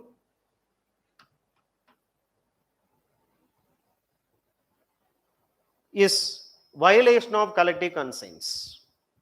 Any act which is violating collective conscience is called as crime. So punishment is only to soothe the injury caused by crime to the collective conscience. Collective conscience, being a social fact, is external to the individual and controls the individual. So sociology therefore should be study of collective conscience or collective representations. The evolution of society can be better captured only through the proliferations, the attractions and the repulsions of the collective conscience or collective representations according to Emile Durkheim. 5D, the structure of caste system. 6 features of caste you have to write: segmental division of society, hierarchy, purity, pollution, civil and religious disability, then occupational choice, unrestricted, lack of unrestricted choice of occupation, endogamy. Write about the 6 features of caste system to write the answer on structure of caste. 5E, for Durkheim, social fact must be treated as things. So how scientific social fact is? He says social fact has certain features like exteriority, generality, constraint, and this makes social fact as things. So a thing that is a material thing is having all the 3 features called exteriority, generality, and constraint. Since all the 3 features are there in social fact can be treated as things. Take for example, in a study of suicide, he studied suicide as a objective fact. He collected the data, empirical data, he processed the data, he treated social fact like a material fact, objectively studied this suicide as a social fact, came out with a generalization. Like science can come out with generalization on objective fact, he came out with generalization on social fact. Even though it is subjective, he tried to study subjective social fact objectively to make sociology as a scientific study of society. That is what you are writing for this question on how social fact should be treated as things. Now, 6th question is a very easy question. If you have understood 6th question A, you will tell that this question is on what? 2 different people looking at something and their understanding about that thing is same, though they have not met each other, they have shared perception about the reality. What this is about? How can you explain sociologically? A person is in America, another person is in Europe, both are seeing the students' role and they come out with the same type of conclusion about the students' role, and this speaks about the presence of what? What is the concept which is asked in 6A?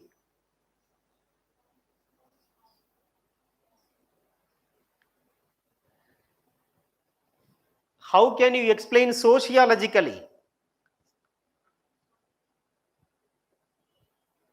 Have you understood this question?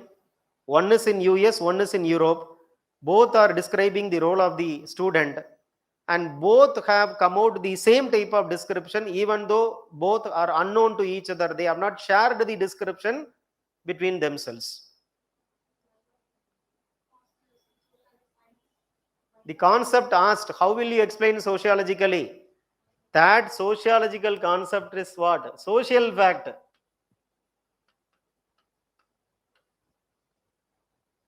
Social fact is the answer for this question. Independent of the individual, a reality is there.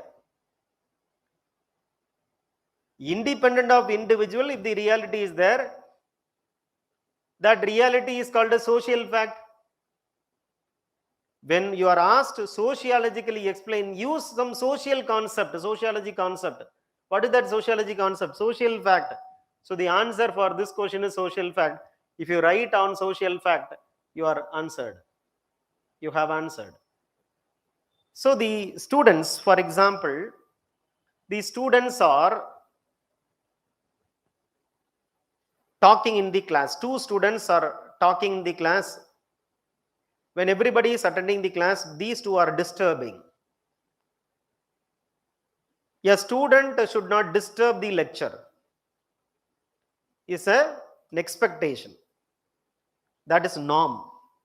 But if 2 students are talking and they are disturbing the lecture, other students will just look at them and show a sense of displeasure over they disturbing the class. Have you noticed this? When everybody is attending the class, two students will talk and disturb. So when the noise is loud, when they talk, which is a disturbance, most of the members in the classroom, they just turn to these two who are disturbing the class and show a sign of displeasure, because everybody will have to follow some norms and regulations. It is not individual centric, it is external to you, it is independent of you. So that norm is forcing you to follow something, not to follow something, because that norm is having a constraining character. And that norm is shared by all, generalized. So what are the three features of social fact? Exteriority, generality, constraint. All the three norms everyone will have to follow. These norms will force you to do something, not to do something. And these norms are not decided by you, it is decided by society. It is a fact created by society. So the answer for this question is social fact. The thing which I have tested was whether you are able to understand that this is a question on social fact. That's all. Once you have found that answer, social fact, you can easily write the answer, because you know what is social fact. So in the introduction, define what is social fact. Social fact refers to the ways of acting, thinking, feeling, which is capable of exerting an external constraint on the individual, which is diffused throughout the society, which has a life of its own. Why Durkheim wanted to study social fact? Because every science is having its own subject matter. Sociology should have a subject matter unique to that of other subjects. So that is why that unique subject matter is social fact, which is why he makes a very detailed study of social fact. For him, sociology is nothing but science of social fact. What are the features of social fact? Is exteriority, generality, constraint. Explain all the three features. How the social fact is originating through the social interaction, through our social living only, the social fact is emerging as a social current. Once the social fact has got emerged, it becomes very routine, it becomes a norm. There is a compulsion to follow that social fact. So this is what the answer you have to write for this 6A on social fact. What is 6B? 6B is about division of labor. A straightforward question, division of labor. So in the introduction, write how he explains the modern society characterized by capitalism as a society of unity, not as a society of conflict. When Karl Marx says capitalism divides the workers, Durkheim says capitalism unites the workers. Work is not only having economic significance, work is having social significance for Emile Durkheim. That social significance is, it is producing social cohesion, social solidarity. So through the work called division of labor, Durkheim explains how individual is connected to the society economically as well as socially. When division of labor was seen as a sign of progress by Adam Smith, when division of labor is increasing specialization according to Cambridge economist, for Emile Durkheim, division of labor is not to be seen as an economic fact, it should be seen as a social fact, because it has ramification for the entire society, not just to the economic system. He makes a classification of society into two types: simple society characterized by mechanical solidarity and complex society characterized by organic solidarity. Mechanical solidarity is unity because of uniformity. Organic solidarity is unity because of interdependence. So there is a social bond which is created because of the involvement of worker in the industry. His theory was appreciated by Elton Mayo, through the Hawthorne experiment when he writes about how human relations becomes more important in the contemporary capitalism, indicating how relevant Durkheim is for contemporary times. There was a question asked in 2021. Again, the question is how far division of labor of Emile Durkheim is relevant to contemporary times. You write about the human relations approach, which itself is the relevance of Durkheim for the contemporary times.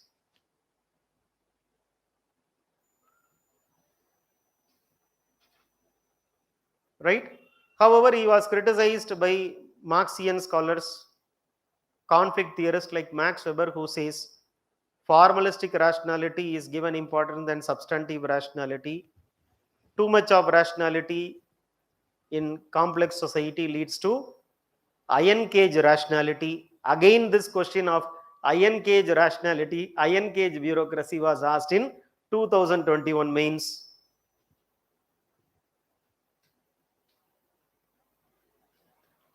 So with one single stroke, you can hit many. With one stone, you can kill many birds. When it comes to sociology discussion, especially test series discussion. Because I am putting a question, I am discussing the question which normally you will not know. Secondly, I am putting a question which you know, but the answer of which you don't know because it has been asked in the past question.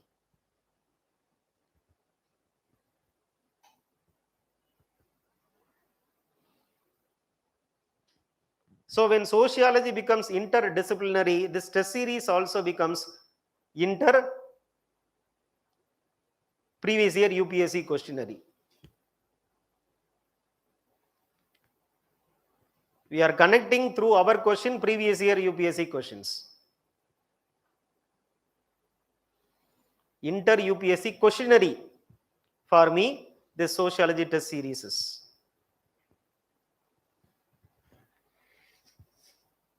C. Again a UPSC question for which many students don't know what answer is. This itself is an UPSC question. 6C. Already asked. But many students don't know what is the answer for this question, which is why I put UPSC question in this 6C. Does collapse of functionalism and bankruptcy of Marxism coincide with rupture of modernity?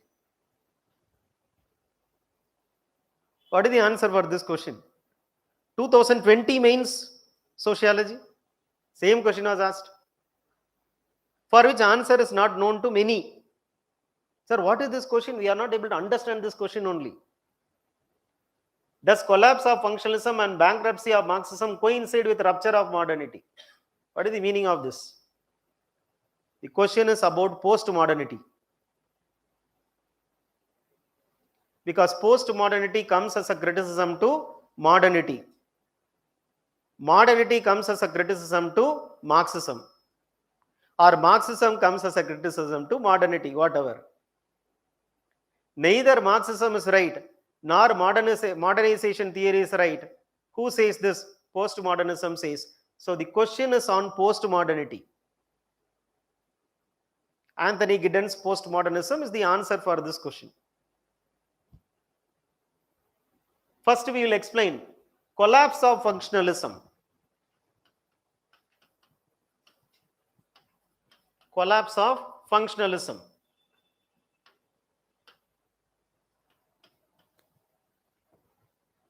Collapse of functionalism means what? You have to write an introduction like this. Though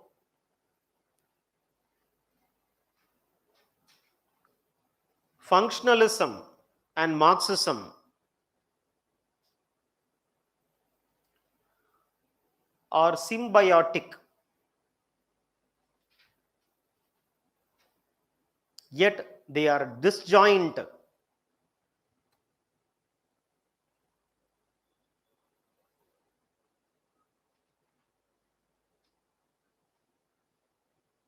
Though they are symbiotic, yet they are disjoint.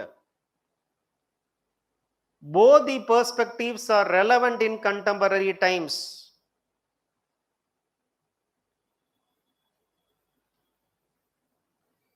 However,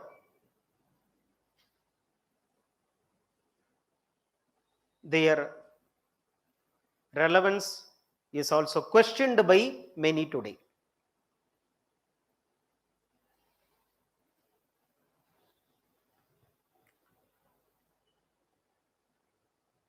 Functionalism lost its charm in 1970s.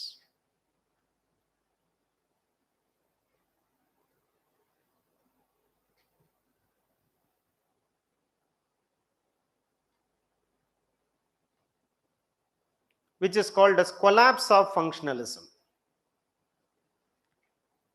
So functionalism was ardently advocated, practiced by Emile Durkheim.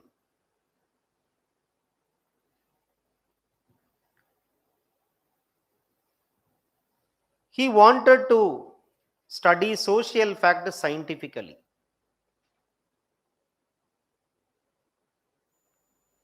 Functionalism was refined or reformed by Max Weber later through ideal types.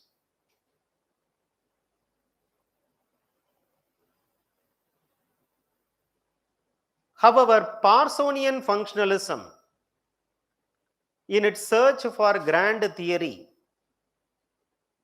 incorporated rigidity for which functionalism came to be criticized.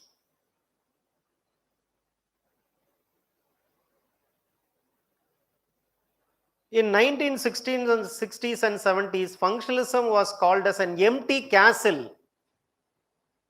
Nobody is there. Everybody left that building.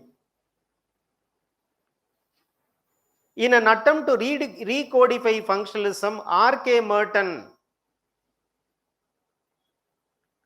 introduced the concept of dysfunctions and latent functions.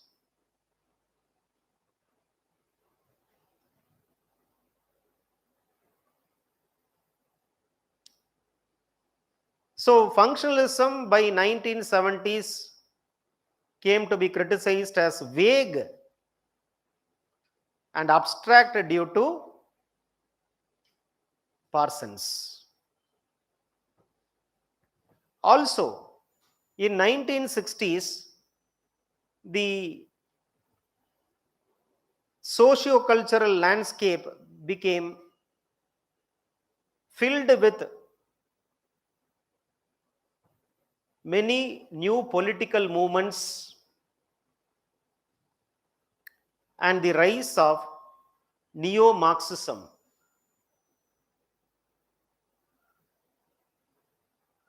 leading to fall of functionalism.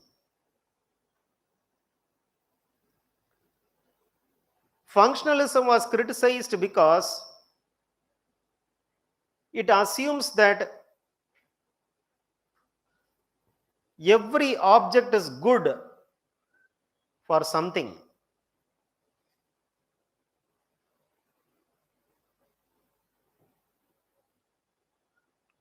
So this doesn't serve the purpose of social science when you consider every part to be functional in one sense or other.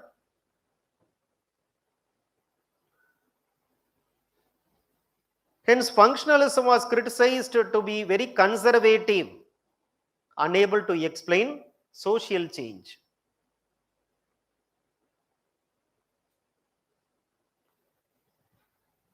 In 1970s, 60s, 70s also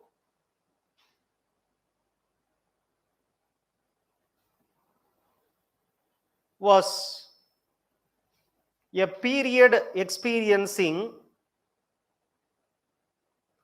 the bankruptcy of Marxism.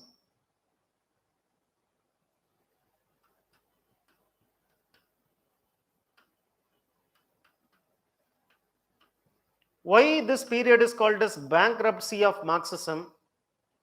We know in 1940s, 1950s, especially after World War II, new colony, the new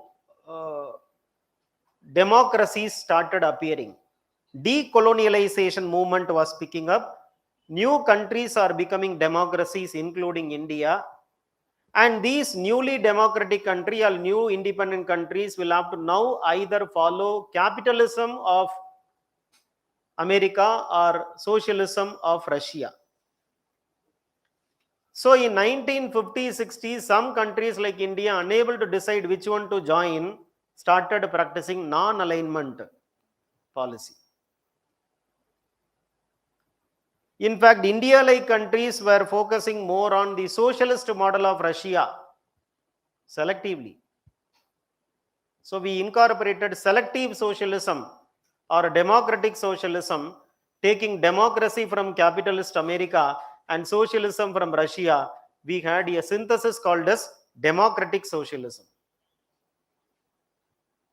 But by 1989 and 90, collapse of Soviet Russia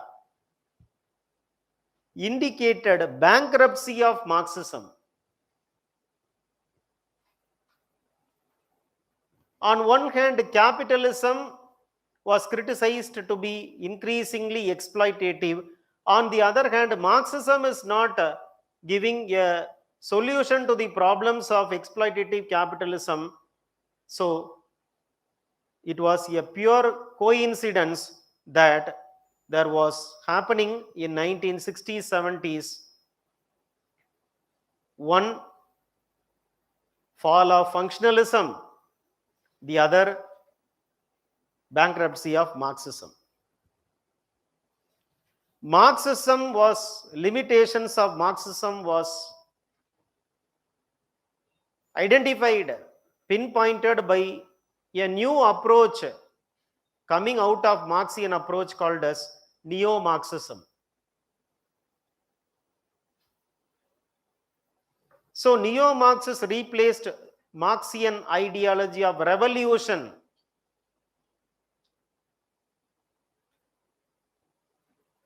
with ideological dissemination. We don't have to do, or we don't have to go for violent revolution. We can go for ideological change. Even Hegel spoke about this. Ideology should change. Ideological or dialectical idealism of Hegel says you have to change the society, means you have to change the ideology of the people. Ideas can be disseminated and you can change the society. So taking clue from dialectical idealism of Hegel, neo-Marxists also contended that we need not go for revolution, we can go for social change through ideological dissemination.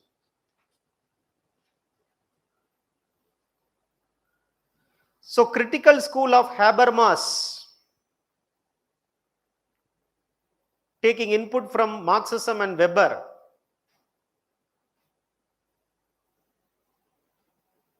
signaled the bankruptcy of Marxism and collapse of functionalism. There was a vacuum now. Functionalism fell. Marxism also fell. Now there is a vacuum. That vacuum is filled by postmodernism.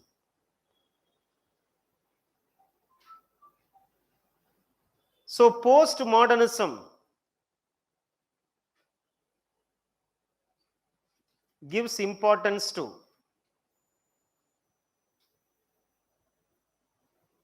relative truth, whereas modernism gives importance to absolute truth. When modernization gave importance to science and cost-effect relationship, postmodernism gave importance to chance and serendipity.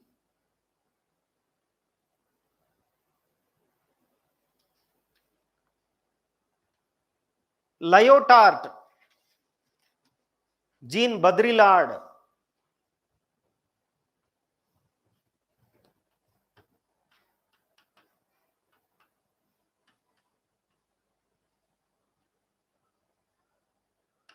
or postmodern scholars who criticized modernity for it giving too much of importance to empirical facts. Badrilal writes about hyper reality.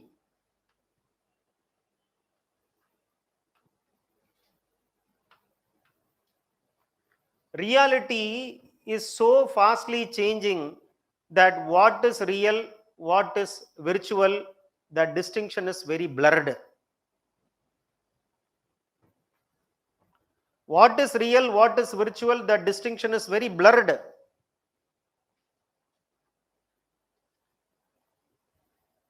Lyotard also says knowledge is not absolute, as modernization theory says. Knowledge is only relative.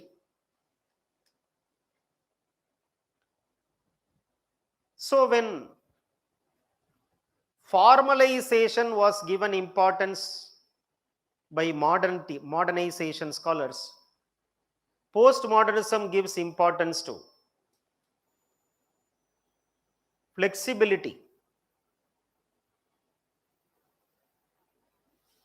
team concept, lean production, and diversification of commodities for niche markets. N-I-C-H-E. Niche means new. You look at this. Functionalism, Marxism gives importance to organized work. Postmodernization, informalized work. Functionalism, Marxism gives importance to mass production. Postmodernism, lean production. Functionalism gives importance to bureaucracy. Modernism gives importance to bureaucracy. Postmodernism gives importance to adhocracy. There is no permanent bureaucracy. So modernism gives importance to individualism. Postmodernism gives importance to teamwork. Today in the software companies, what they are telling? Team is important. We as a team will grow. They are trying to kill individualism of modernism through teamwork. So, in conclusion, we find that sociology is becoming a matured discipline because of the enrichment coming from different theoretical strands. Initially, functionalism and Marxism were the building blocks for sociology.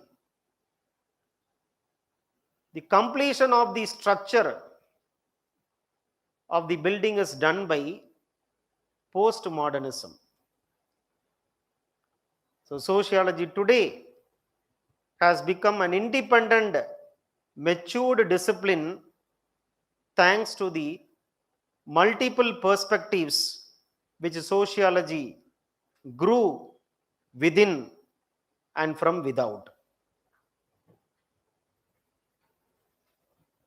That is what the conclusion you have to write for this question.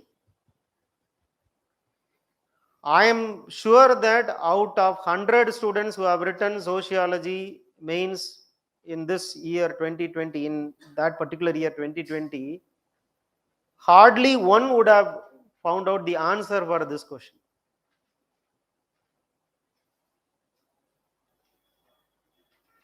So I have taken the opportunity through the test series to do two things. One, to expose you to very fluid type of question, very extempore thinking demanded question that you have to think there only and write the answer. Number two, to give you answer for the tough questions asked in the previous year's UPSC Sociology. I am sure that if you attend all the test discussions of sociology test batch. You have written the points which I am telling in the class. Sociology within you would become so enriched. It becomes so overflows. It becomes overflowing that when you get the same question or the same type of question, nothing can stop you from writing an answer which is up to the UPSC standard. We are not here to give you a mediocre answer, because mediocre answer will fetch you mediocre score. You'll end up getting 220, 230 in sociology, which is not going to help you. Our intention is to make you cross 320 in sociology, so that sociology will be like a visa to enter Labasna. So my kind advice for all of you is this: listen to the discussion of the test series. Two things will happen. One, you will be revising what you have studied. Two, the gap which you have will be filled by this video, by this lecture discussions. So for the students who are seeing online, video discussion of the test batch is inevitable for you to cross 320 plus. We are giving two formats in the answers. One, video discussion. The other, PDF form also will be given. Not today, but it will take 2-3 days, because we have to, whatever I have discussed, it has to be analyzed, and the relevant thing in the synoptic form will be put in the form of PDF answers. So for me, the video discussion answer or the offline discussion of the test series will have to be given the first priority, because it gives me more scope to go one step ahead of the demand of UPSC. So you enrich your sociology through this discussion, attempt to rewrite the discussed answer, maintain a separate note for the discussed answer, revise it during the examination time. The magic score called 320 will come to you naturally. Right? See you in the next test discussion. See the syllabus of the test number 2 and prepare from now onwards. Some of you who may say that, sir, again rewriting the test discussion is taking so much of our time. Daily 2 answers if you write. In 6 days you can write 12 answers. Daily 3 questions you write. You can complete in 6 days all the 19 questions. Or even if you find it difficult to do that 3 questions per day, you can make a team. You can find some team. You can identify best persons within this group. You can make a team of 4. And what you can do, each will make answers for 5 questions. So 1 day 1 question, 5 days 5 questions, 4 people are combining, 19 questions can be easily made. You can share the discussed answer. You can start learning it. That is also a possible method which I will suggest for those students who say that writing all the 19 questions again will be difficult for me. You can use the teamwork, as post-modernization scholars have told. No, teamwork is very important. Use the power of the teamwork to consolidate your test discussion answers. See you in the next week. Thank you.